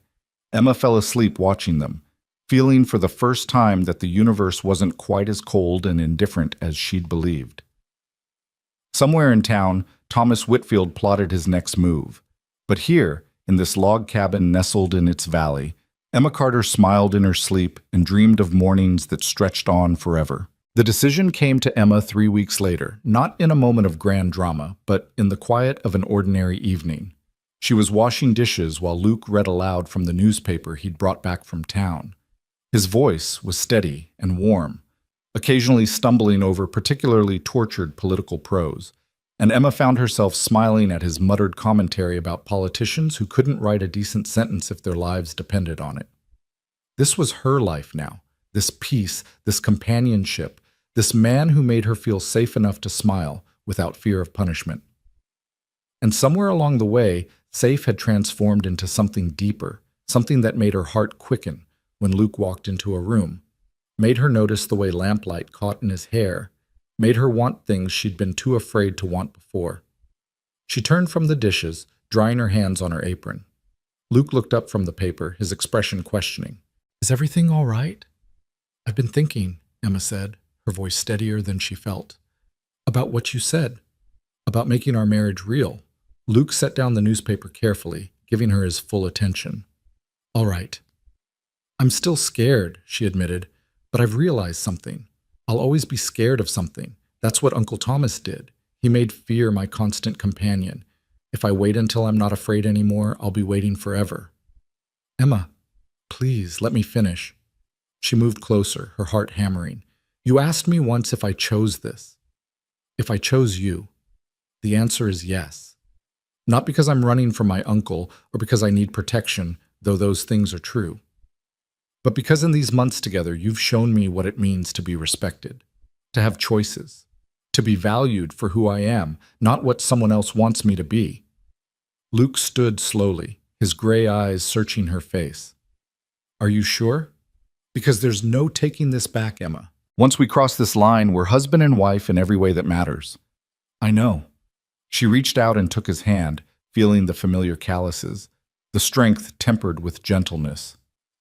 "I'm sure. Are you?"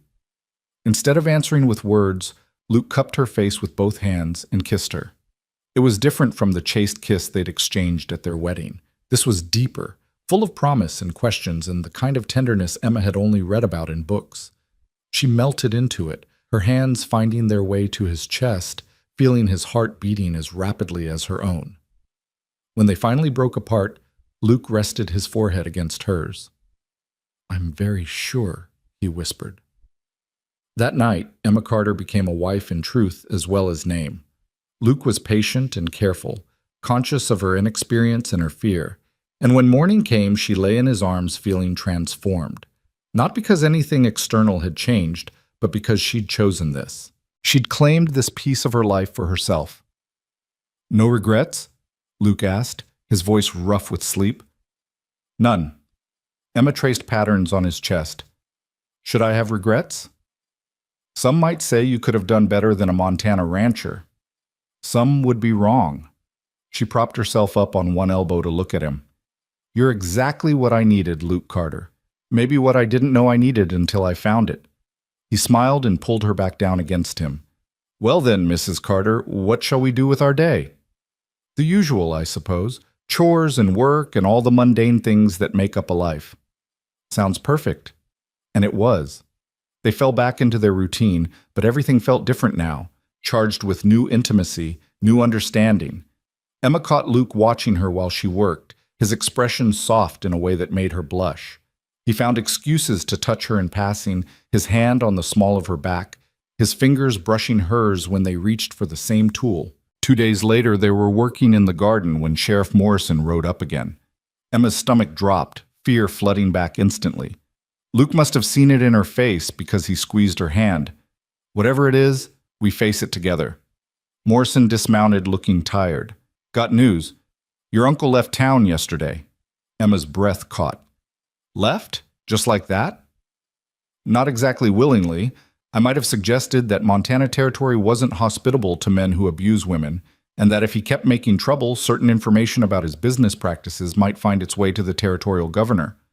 Morrison's expression was grim. "Did some checking with contacts back east. Your uncle's got a reputation for creative accounting and strong-arm tactics. Nothing anyone could prove in court, but enough that he wouldn't want it examined too closely." "You threatened him," Luke said. "I encouraged him to return home and accept that his niece had made her choice. He took the encouragement." Morrison pulled out a piece of paper. "He did leave this, though. Said to give it to Emma if I saw her." Emma took the letter with trembling hands. Luke stood close beside her as she unfolded it, his presence a silent support. The handwriting was her uncle's precise script. "Emma, you have made your choice, and I wash my hands of you. Do not expect to inherit anything from your father's estate. What little remained has been absorbed into my accounts to cover the costs of your upkeep and the trouble you caused. Your aunt wanted me to tell you that you are welcome to return if you come to your senses, but I see no point in extending an offer you clearly do not deserve. You have chosen a life of poverty and obscurity with a man of no consequence. Live with that choice. I hope it brings you everything you deserve. Thomas Whitfield. Emma read it twice, waiting for the familiar stab of pain, the guilt, the sense of inadequacy her uncle had spent years cultivating. But all she felt was relief, tinged with something that might have been pity. "He's really gone," she whispered. "Looks that way." Morrison shifted his weight. Of course, he could come back with lawyers or federal marshals, try to make trouble that way. But between you and me, I think he's more concerned about keeping his own skeletons buried than digging up yours. After the sheriff left, Emma stood in the garden holding the letter, letting the Montana sun warm her face. Luke waited patiently beside her, not pushing, just being there. "I should feel something more," she said finally. "Anger, maybe, or vindication. But mostly I just feel empty. Like I've been carrying this weight for so long that now it's gone, I don't know what to do with the space it left." "You fill it with something better." Luke took the letter from her hands and, without ceremony, struck a match and set it alight. They watched it burn, the edges curling and blackening, her uncle's words dissolving into ash. "You fill it with the life you choose, not the one he tried to force on you." Emma watched the last fragments float away on the breeze. "I choose this," she said softly. "This ranch, this life. You." Then it settled. Luke pulled her close. No more looking back, only forward. The weeks that followed were some of the happiest Emma had ever known. Summer deepened, bringing long days of work and longer evenings of contentment. She and Luke fell into the easy intimacy of a true marriage, learning each other's rhythms and habits, discovering the small joys of shared life. But it was in September, as the days began to shorten and the first hints of autumn touched the valley, that Emma noticed the changes in her body. The morning sickness that sent her running from the cabin before breakfast, the tenderness in her breasts, the bone-deep exhaustion that made afternoon naps a necessity rather than a luxury. She knew what it meant. She'd taught enough young women to recognize the signs. But the knowing and the accepting were two different things, and for a week she kept the secret, simultaneously terrified and elated, unsure how to voice something so enormous. Luke noticed, of course. He noticed everything about her. "Emma, are you feeling all right?" he asked one morning after she'd returned from being sick in the bushes behind the cabin. "That's the third time this week." "I'm fine. Just something I ate, probably." But he looked skeptical, and that afternoon when she dozed off in her chair by the window, he covered her with a blanket and studied her with an expression she couldn't quite read. That evening, she decided to tell him. They were sitting on the porch watching the sun set, painting the mountains in shades of gold and purple. Luke had his arm around her shoulders, and Emma felt the steady rhythm of his breathing, the solid warmth of him beside her. "Luke, I need to tell you something." "All right." He tensed slightly, as if bracing for bad news. "I'm pregnant." The silence stretched so long that Emma began to worry. She pulled back to look at his face and found him staring at her with an expression of such wonder and fear and joy all mixed together that it took her breath away. "You're sure?" His voice was barely above a whisper. "As sure as I can be without seeing a doctor. All the signs are there." "A baby." Luke said it like he was testing the word, seeing how it felt. "We're going to have a baby." "Are you happy?" Emma had to ask because, despite everything they'd built together, despite the love she felt radiating from him, she needed to hear it. Luke's answer was to kiss her, deep and thorough, his hands gentle on her face. When he finally pulled back, his eyes were wet. "Happy doesn't begin to cover it." "Emma, I thought, after Sarah died, after all those years of trying and hoping and failing, I thought maybe I wasn't meant to be a father, that maybe God or fate, or whatever you want to call it, had decided that wasn't my path. And now? Now I think maybe I was just waiting for you, for this." He placed his hand carefully on her still flat stomach. "For the family we're building together." Emma covered his hand with her own. "I'm scared," she admitted. My mother died when I was young, so I don't have her wisdom to draw on. And childbirth is dangerous, and what if I'm not a good mother? What if— Stop. Luke's voice was gentle but firm. You're going to be an amazing mother.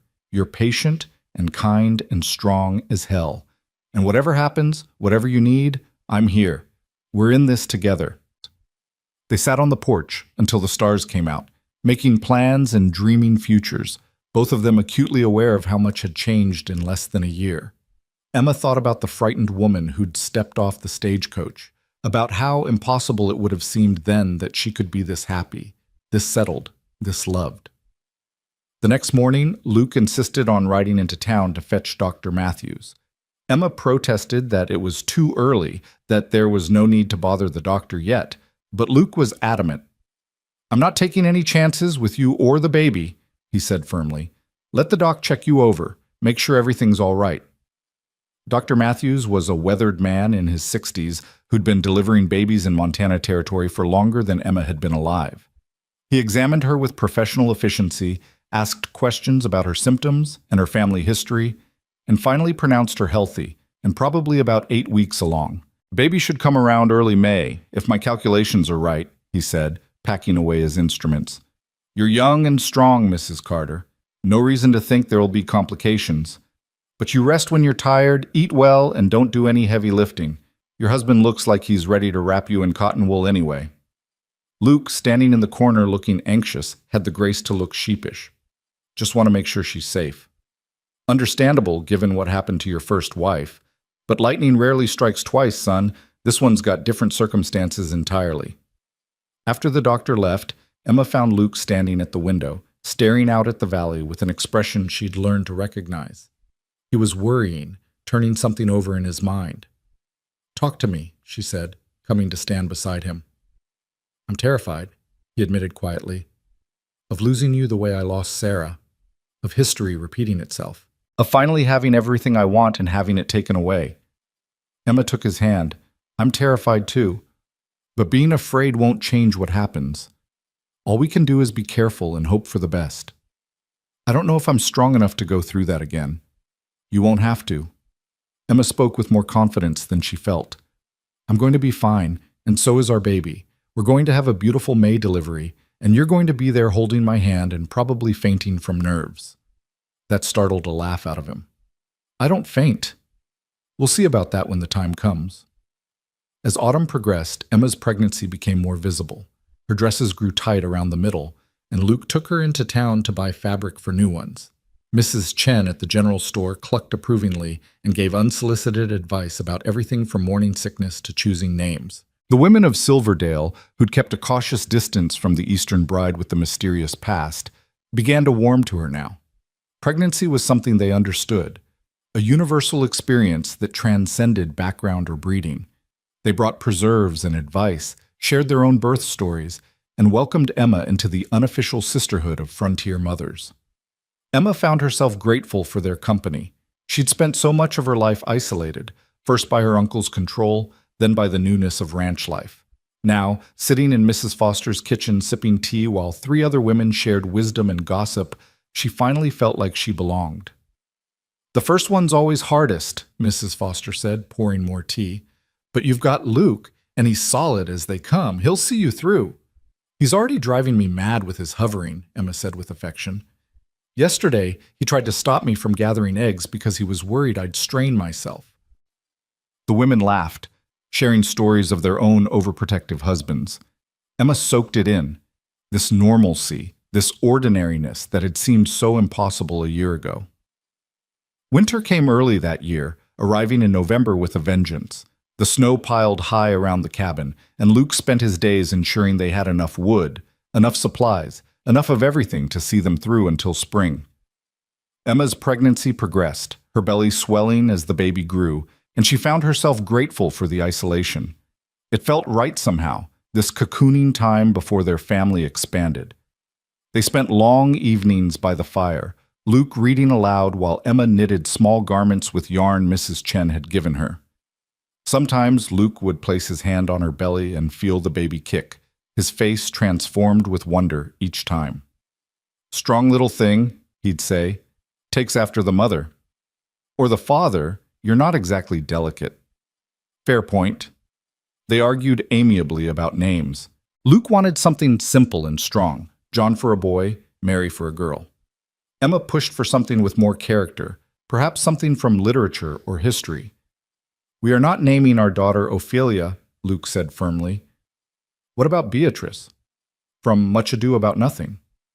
What about Clara? Simple, pretty, and won't get her teased. Clara, Emma tested the name. Clara Rose Carter? Luke's expression softened. Rose was Sarah's middle name. I know, I saw it in her prayer book. Emma took his hand. I don't mind, Luke. Sarah was part of your life, and that's all right. She should be part of our family's story, too. He pulled her close, and Emma felt the tension drain from his body.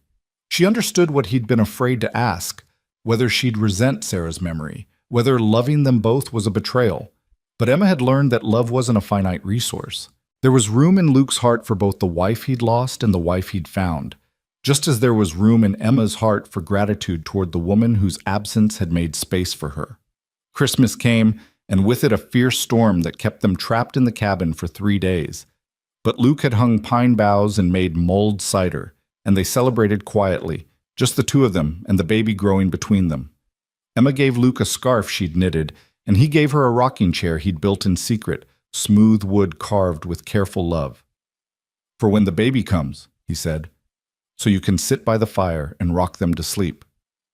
Emma cried, hormones making her emotions even more volatile than usual. Luke held her and let her cry, understanding that these were happy tears, overwhelmed tears, tears from someone who'd spent so long believing she'd never have this kind of love. January brought bitter cold, February brought more snow, and March finally brought the first hints of spring. Emma was enormous now, her belly so large she couldn't see her feet, and Luke had taken over most of the household tasks despite her protests. I'm pregnant, not an invalid, she grumbled. You're carrying my child, and I'll be damned if I let you wear yourself out hauling water, he countered. Besides, you're giving me a son or daughter. The least I can do is wash some dishes. What if it's twins? Luke paled. Don't even joke about that. But the doctor, when he came for a checkup in early April, assured them it was just one very healthy, very active baby who would probably arrive any day now. Keep her close to home, Dr. Matthews instructed Luke, and send word the moment her pains start. I'll come as quick as I can. The last weeks were a strange mixture of anticipation and impatience. Emma waddled more than walked, her back aching, her ankles swollen. But she'd never been happier. She and Luke had transformed one of the storage areas into a small nursery, filling it with the cradle Luke had built and the tiny garments Emma had sewn. They were ready. More than ready. On a warm evening in early May, Emma felt the first contraction. She was making supper, stirring a pot of stew, when the pain seized her low back and wrapped around her belly. She gasped and gripped the counter. Luke was at her side instantly. Emma, is it time? I think so. Another contraction hit, stronger this time. You should get the doctor. Luke's face went white. I can't leave you alone. You have to. I need Dr. Matthews here, and you're the only one who can fetch him. For a moment, Luke looked torn. Then he helped her to the bedroom, made sure she was comfortable, and kissed her fiercely. I'll be back as fast as I can. You hold on. You hear me? I'm not going anywhere. Emma tried to smile through another contraction. Now go. He went, and Emma lay in the bed they'd shared for months, feeling her body begin the ancient process of bringing new life into the world. The contractions came steadily, building in intensity, and she focused on breathing through them, remembering the advice the women had given her. Luke returned what felt like hours later, but was probably less than one, Dr. Matthews with him. The old doctor took charge immediately, examining Emma and pronouncing everything progressing normally. First babies take their time, he said. Could be hours yet. Best get comfortable, Mrs. Carter. This is going to be a long night. He was right. The labor lasted through the night and into the next day, Emma gritting her teeth through contractions that seemed to tear her apart. Luke stayed by her side the entire time, holding her hand, letting her squeeze until his fingers went white, murmuring encouragement even when she cursed him for getting her into this situation. I know, sweetheart. I'm sorry. You're doing so well. Don't you sweetheart me, Luke Carter. This is your fault. I know, I'm terrible. The worst husband in Montana Territory. The worst husband in all of America. Despite the pain, despite the fear and exhaustion, there was love in the room, solid and real and strong enough to carry them through. Finally, as morning sun spilled through the window, Dr. Matthews said the words Emma had been waiting for. "All right, Mrs. Carter, time to push." And Emma pushed, drawing on reserves of strength she didn't know she possessed, focusing on Luke's voice telling her she could do this. She was almost there, just a little more. And then, a cry. High and thin and absolutely perfect. "It's a girl," Dr. Matthews announced, holding up a squirming red-faced infant. "A healthy baby girl with a set of lungs that'll wake the whole valley." Emma collapsed back against the pillows, exhausted and elated and utterly overwhelmed. The doctor cleaned the baby and wrapped her in a blanket, then placed her in Emma's arms. She was perfect, tiny and wrinkled and perfect, with dark hair and eyes that would probably be gray like her father's. Emma stared at her daughter, at this miracle they'd created, and felt her heart crack wide open with a love so fierce it was almost frightening. "Hello, Clara Rose," she whispered. "We've been waiting for you." Luke was crying openly now, tears streaming down his face as he looked at his wife and daughter. "She's beautiful. Emma, she's perfect. Do you want to hold her?" He nodded, unable to speak, and Emma carefully transferred the baby into his arms. Luke held Clara like she was made of glass, his big work-roughened hands infinitely gentle. The baby squirmed and made small mewling sounds, already rooting for food. "Welcome home, little one," Luke said, his voice breaking. "Welcome home." Dr. Matthews stayed for several hours, making sure both Emma and the baby were stable before he finally packed his bag and prepared to leave. Luke walked him to the door, pressing payment into his hands despite the doctor's protests. "You brought my daughter safely into the world," Luke said. "That's worth more than money, but it's all I have to give." The doctor clasped his shoulder. "You've got yourself a fine family, Luke Carter. Congratulations." After he left, the cabin settled into a quiet that felt sacred. Emma lay in bed with Clara nursing at her breast, marveling at how instinctively the baby knew what to do. Luke sat beside them, unable to take his eyes off his daughter. "She has your nose," Emma said softly. "Poor thing. That's the Carter curse." But Luke was smiling. "She's going to be beautiful, though. Takes after her mother that way." "Flatterer? Truth teller." He leaned over and kissed Emma's forehead. "Thank you. For her. For everything. For choosing me. Choosing this life." Emma felt tears prick her eyes again. "I should be thanking you. A year ago, I was running for my life. Now I'm here with you and our daughter, and I've never been happier."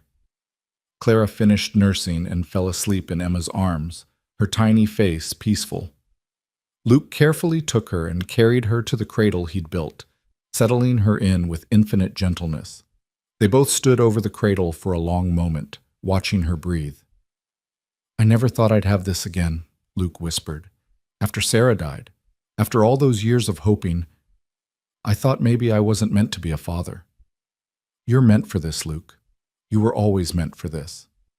The first weeks with Clara were exhausting and exhilarating in equal measure. Emma had never been so tired in her life, between the night feedings and the constant care a newborn required. But she'd also never been so content. Luke was an attentive father, changing diapers without complaint, walking the floor at 3 a.m. when Clara wouldn't settle, singing off-key lullabies that somehow worked better than Emma's more melodious attempts. "She likes your voice," Emma said one night, watching him pace with their fussy daughter. "She has terrible taste already." But Luke was smiling as Clara quieted against his chest, lulled by his rumbling voice and steady heartbeat. The women of Silverdale came to visit, bringing food and baby clothes and advice both wanted and unwanted. Mrs. Foster cooed over Clara and declared her the prettiest baby in the territory. Mrs. Chen brought tiny knitted booties and showed Emma how to swaddle properly. Even Widow Henderson, who'd once had designs on Luke herself, stopped by with a basket of preserves and genuine congratulations. "You've made him happy again," she told Emma privately. "That's worth more than any hurt pride on my part." Emma appreciated the kindness more than she could say. These women had accepted her, embraced her, made her part of their community. She was no longer the scared bride from Boston with the suspicious past. She was Emma Carter, Luke's wife, Clara's mother, one of them. Spring turned to summer, and Clara grew from a tiny newborn into a chubby, alert baby who smiled at her parents and grabbed at anything within reach.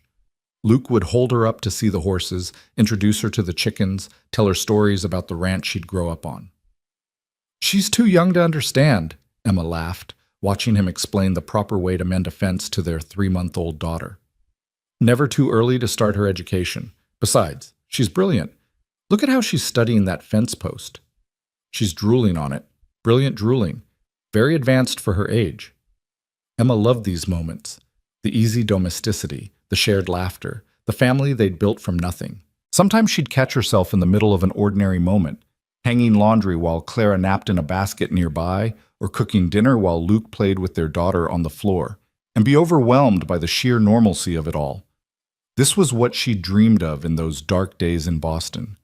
This peace, this love, this life chosen freely rather than forced upon her. In July, a letter arrived that threatened to shatter that peace. Luke brought it back from town, his expression carefully neutral as he handed it to Emma. The return address was Boston, but the handwriting wasn't her uncle's. It was her aunt's, Aunt Margaret, Uncle Thomas's wife, who'd always been kind in small, secret ways. Emma's hands shook as she opened it. "Dear Emma, I hope this letter finds you well and happy in your new life. I wanted to write sooner, but Thomas forbade it.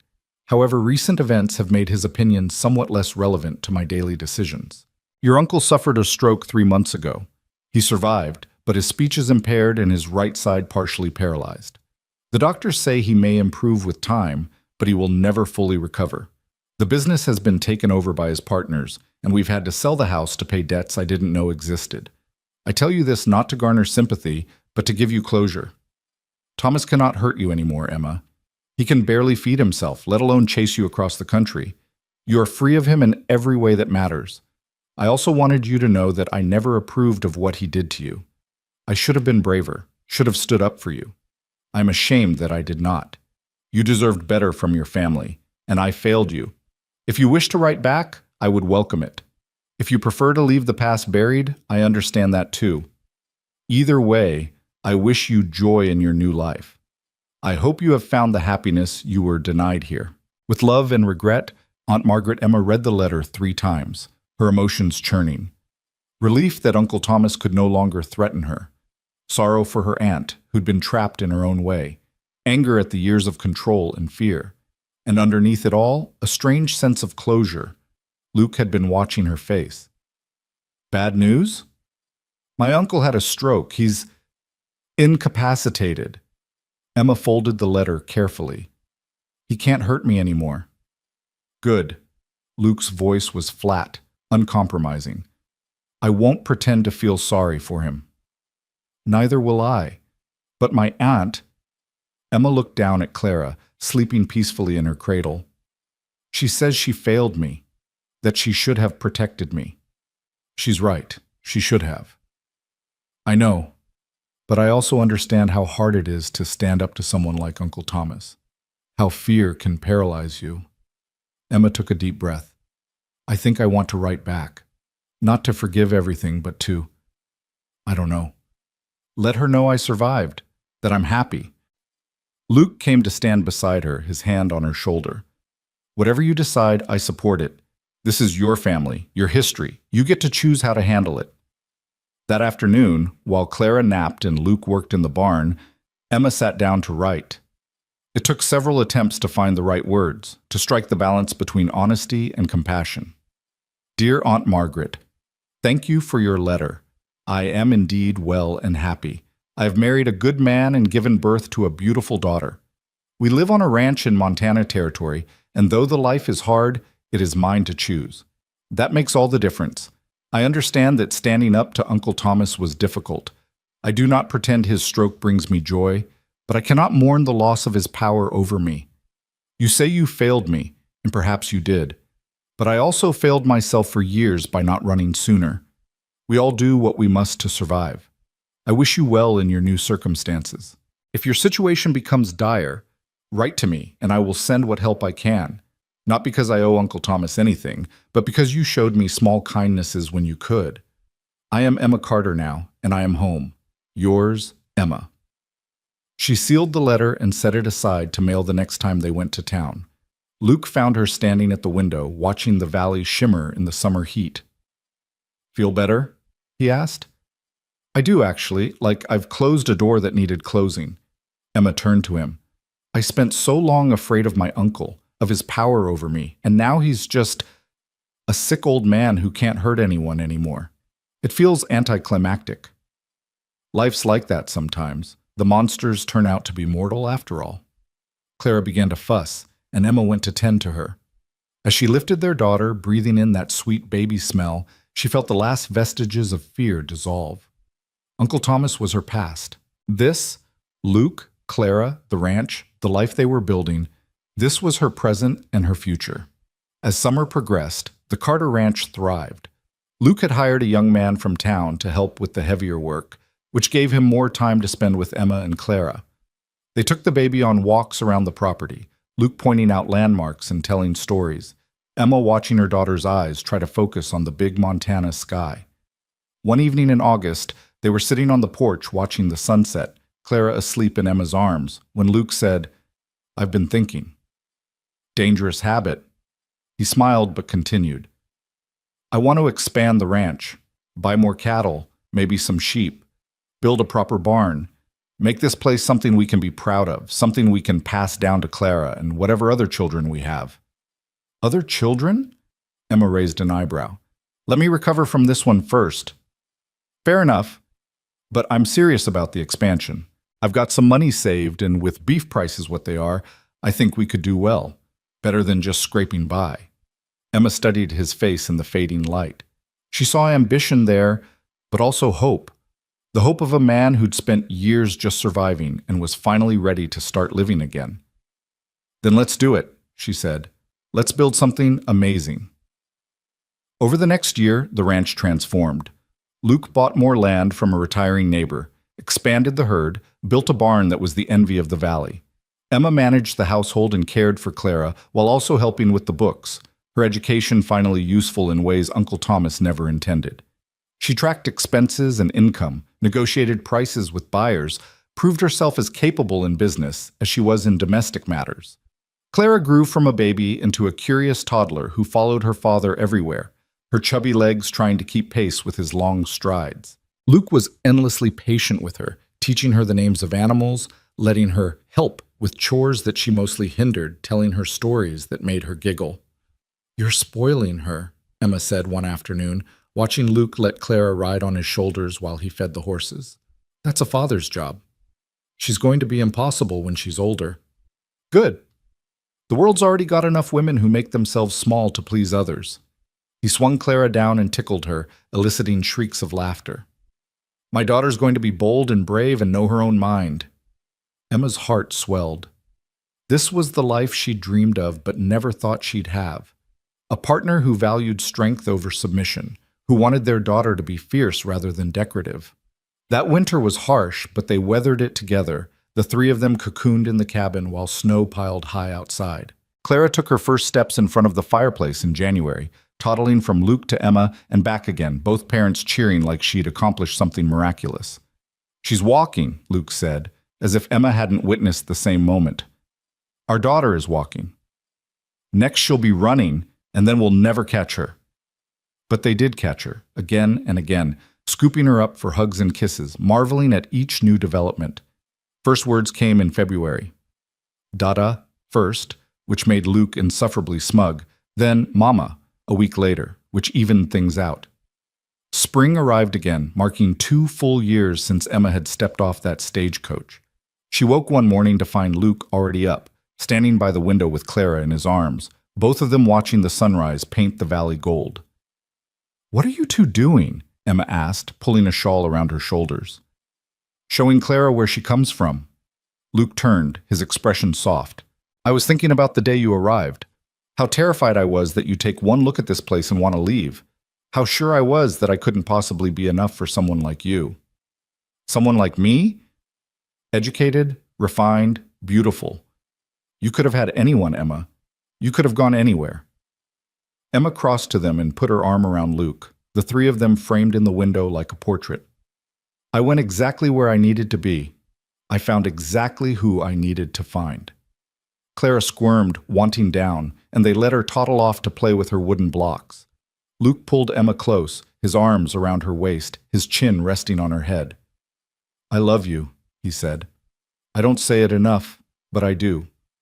I love you more than I thought it was possible to love someone. Emma turned in his arms to face him. I love you too. You saved my life, Luke Carter, not just by taking me in, but by showing me what life could be when you're not afraid. You gave me a home, a family, a future. You gave me myself. They kissed, soft and sweet, until Clara tugged on Luke's pant leg, demanding attention. They laughed and scooped her up between them, this perfect little person they'd created together. The day passed like so many others, filled with work and laughter, with the small dramas and joys that made up a life.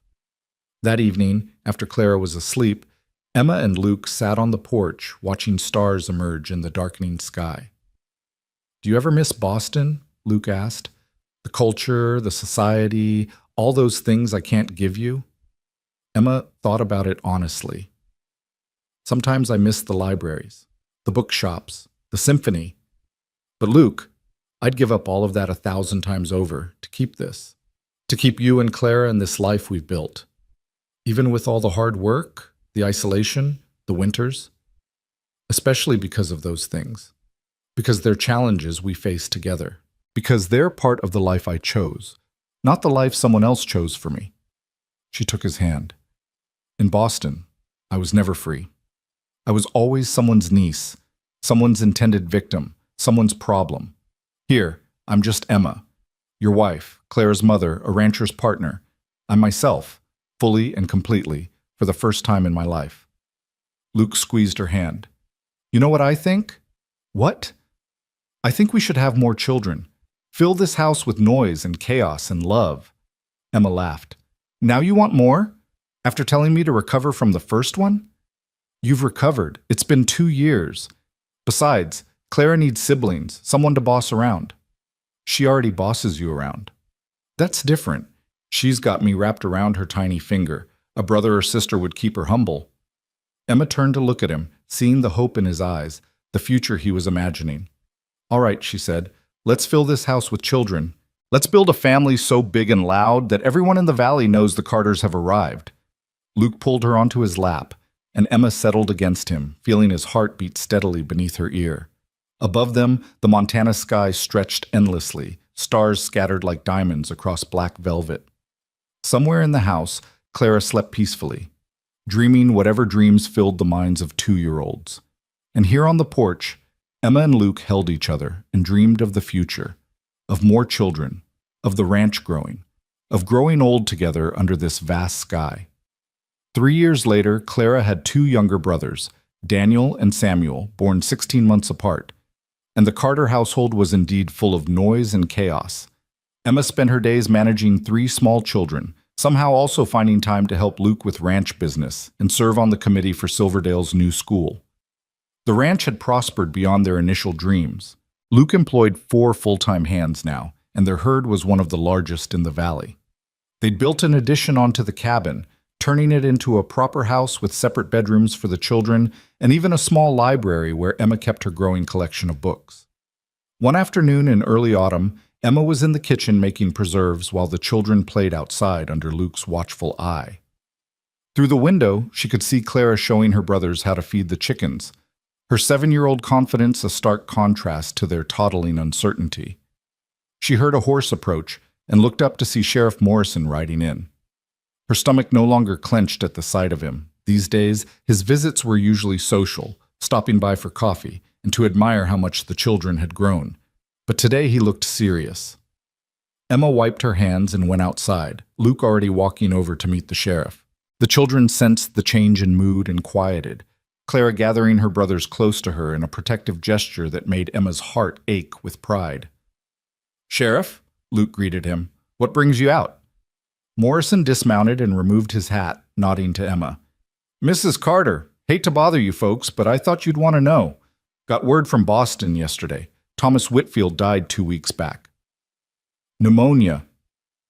Emma felt the words wash over her like water. Her uncle was dead. The man who'd controlled and hurt her, who'd driven her halfway across the country to escape him, was gone. She waited for some emotion, relief, grief, vindication. But all she felt was a distant sort of peace, like the ending of a story she'd stopped reading years ago. "Thank you for telling us," she said quietly. "There's more. His widow, your Aunt Margaret, she's coming west. Says she's got nothing keeping her in Boston anymore and wants to start fresh. Asked if she might settle near here, maybe see you if you're willing." Emma looked at Luke, who gave a small nod. "Your choice," his eyes said. "Tell her she's welcome, Miss," Emma said. "We have room for guests, and I think I'd like to see her, to show her what I've built." After Morrison left, Luke sent the children inside with instructions to play quietly, then took Emma's hand and led her down to the creek that ran through their property. They sat on the bank, feet dangling in the cool water, while Emma processed the news. "How do you feel?" Luke asked. "Like a door I'd already closed just got locked." Emma watched the water flow past, constant and unchanging. "He can't hurt me anymore, not even in my nightmares. He's just gone." "And your aunt coming here?" "I'm curious, nervous maybe, but not afraid. I'm not that frightened girl anymore, Luke. I haven't been for a long time." He put his arm around her, and Emma leaned into him, feeling the solid warmth of his presence. This was her anchor now, not fear or obligation, but love freely given and received. Margaret Whitfield, no longer using her married name, Emma discovered, arrived in Silverdale a month later. She was thinner than Emma remembered, grayer, with lines of worry etched deep around her eyes. But when she smiled at Emma on the train platform, there was genuine warmth there. "You look wonderful," Margaret said, taking in Emma's appearance. The healthy glow, the confident posture, the expensive but practical dress. "Montana agrees with you." "It does." Emma gestured to where Luke waited with the children. "Come meet my family." She made introductions, watching her aunt's face as she met Luke, clearly surprised by his gentle courtesy, and the children, who were shy at first but gradually warmed to this new grandmother figure. Clara especially took to Margaret, perhaps sensing a kindred spirit in this woman who'd also survived Thomas Whitfield's control. Over the next weeks, Margaret settled into a small house in Silverdale and became a regular presence in the Carter household. She and Emma developed a relationship built not on the past, but on the present, sharing recipes, minding children, talking about books and hopes and the strange paths life took. One evening, after the children were asleep, Margaret and Emma sat on the porch while Luke worked in the barn. "I need to tell you something," Margaret said. "An apology, really, though I know it's years too late. Aunt Margaret, please let me say this." She took a breath. "I knew what Thomas was doing to you, the control, the manipulation, the violence. I knew and I did nothing. I told myself I was powerless, that speaking up would only make things worse. But the truth is, I was afraid of him, afraid of losing my comfortable life, afraid of what defying him would cost me." "I understand that fear," Emma said quietly. "I lived with it for years. But you found the courage to run, to choose yourself, even when it meant losing everything familiar. I never had that courage." Margaret's voice cracked. "And then Thomas had his stroke, and suddenly I was free. But it was too late to help you, too late to be the aunt you deserved." Emma reached over and took her aunt's hand. "You're here now. That's what matters. Can you forgive me?" Emma thought about it, really thought about it, about the years of silence, the nights she'd cried herself to sleep wishing someone would save her, the bruises and fear and desperate escape. She thought about how easy it would be to hold on to that anger, to let it poison this new relationship. And then she thought about Luke teaching her that forgiveness wasn't about forgetting, but about choosing not to let the past control the present, about Clara and her brothers, about the life she'd built, about the woman she'd become. "I forgive you," she said, "not because what happened was okay, but because holding on to anger hurts me more than it hurts you. I choose to let it go." Margaret wept then, and Emma held her, Two women who'd both been victims of Thomas Whitfield's cruelty, both finally free to write their own stories. The years continued to pass, each one building on the last. The Carter Ranch became legendary in the valley, known for its quality cattle, fair treatment of workers, and the family who'd built it from nothing. Luke was elected to the Territorial Council, his voice advocating for education and women's rights, surprising those who'd expected a typical frontier rancher. Emma continued to be his partner in all things, her education and intelligence finally valued rather than scorned. She started a lending library in Silverdale, personally selecting books and teaching anyone who wanted to learn to read. Her children grew strong and confident, Clara showing signs of her mother's intellect and her father's steadiness, the boys rambunctious and loving in equal measure. Margaret became an integral part of their family, the grandmother the children adored and Emma had never had. She opened a small dress shop in town and built a life of her own choosing, finally understanding what Emma had fled across the country to find. One evening, nearly 10 years after Emma had first arrived in Montana, she and Luke stood on their porch watching their children play in the yard. Clara, now 12, was teaching her brothers to dance while Margaret played the piano through the open window. The scene was domestic, ordinary, and absolutely perfect. "Do you ever regret it?" Luke asked. "Answering that advertisement from the bride agency? Coming all this way to marry a stranger?" Emma looked at him. This man who'd saved her life by treating her like a person rather than property, who'd shown her what love looked like when it was given freely rather than demanded. She saw the gray in his hair, the lines around his eyes, the hands that had held her through births and storms and every challenge they'd faced. "Not for one single second," she said. "You? My only regret is not finding you sooner." Luke pulled her close. "But maybe we needed those hard years. Maybe we needed to become who we were before we could appreciate what we'd found." Emma nodded against his chest, listening to his heartbeat, feeling the evening breeze carry the sound of their children's laughter. She thought about that frightened woman who'd stepped off the stagecoach a decade ago, about how impossible this happiness would have seemed then. But it wasn't impossible. It was real, built day by day through choice and effort and love. It was the life she'd fought for, the family she'd chosen, the home she'd created from scratch. Clara looked up from her dancing and waved at her parents. Emma waved back and Luke called out encouragement, and the moment crystallized into something Emma knew she'd remember forever. This perfect evening, this perfect life, these perfect people she loved more than breath itself. Later that night, after the children were asleep and Margaret had returned to town, Emma and Luke lay in bed talking quietly, as they'd done countless nights before. "Do you remember what you said to me that first day?" Emma asked. "When I got off the stagecoach?" "I said a lot of things, most of them probably foolish. You said, 'You're not alone now.'" Luke smiled in the darkness. "I remember. It wasn't just true then, it's true every day. I'm not alone and neither are you. We have each other, we have our children, we have this life we built together. We're not alone, Luke. Not ever again." He pulled her closer, his arms around her, and Emma felt the rightness of it all. The journey from fear to love, from running to home, from surviving to truly living. Outside their window, the Montana sky stretched forever, stars blazing in the darkness. Inside the house, 3 children slept peacefully, dreaming of adventures and tomorrows. And in the bed they'd shared for a decade, Emma and Luke Carter held each other close and gave thanks for the day they'd both been brave enough to reach for something better. The promise they'd made to each other, spoken and unspoken, had been kept. They'd built a home not just of wood and nails, but of love and trust and unwavering partnership. They'd created a family, a legacy, a life worth living. And as Emma drifted off to sleep, safe in her husband's arms, she knew with absolute certainty that she was exactly where she was meant to be. The frightened bride from Boston was gone, transformed into Emma Carter, rancher's wife, mother, community leader, and most importantly, a woman who'd claimed her own freedom and built something beautiful with it. She was home, she was loved, she was free, and she was never, ever alone.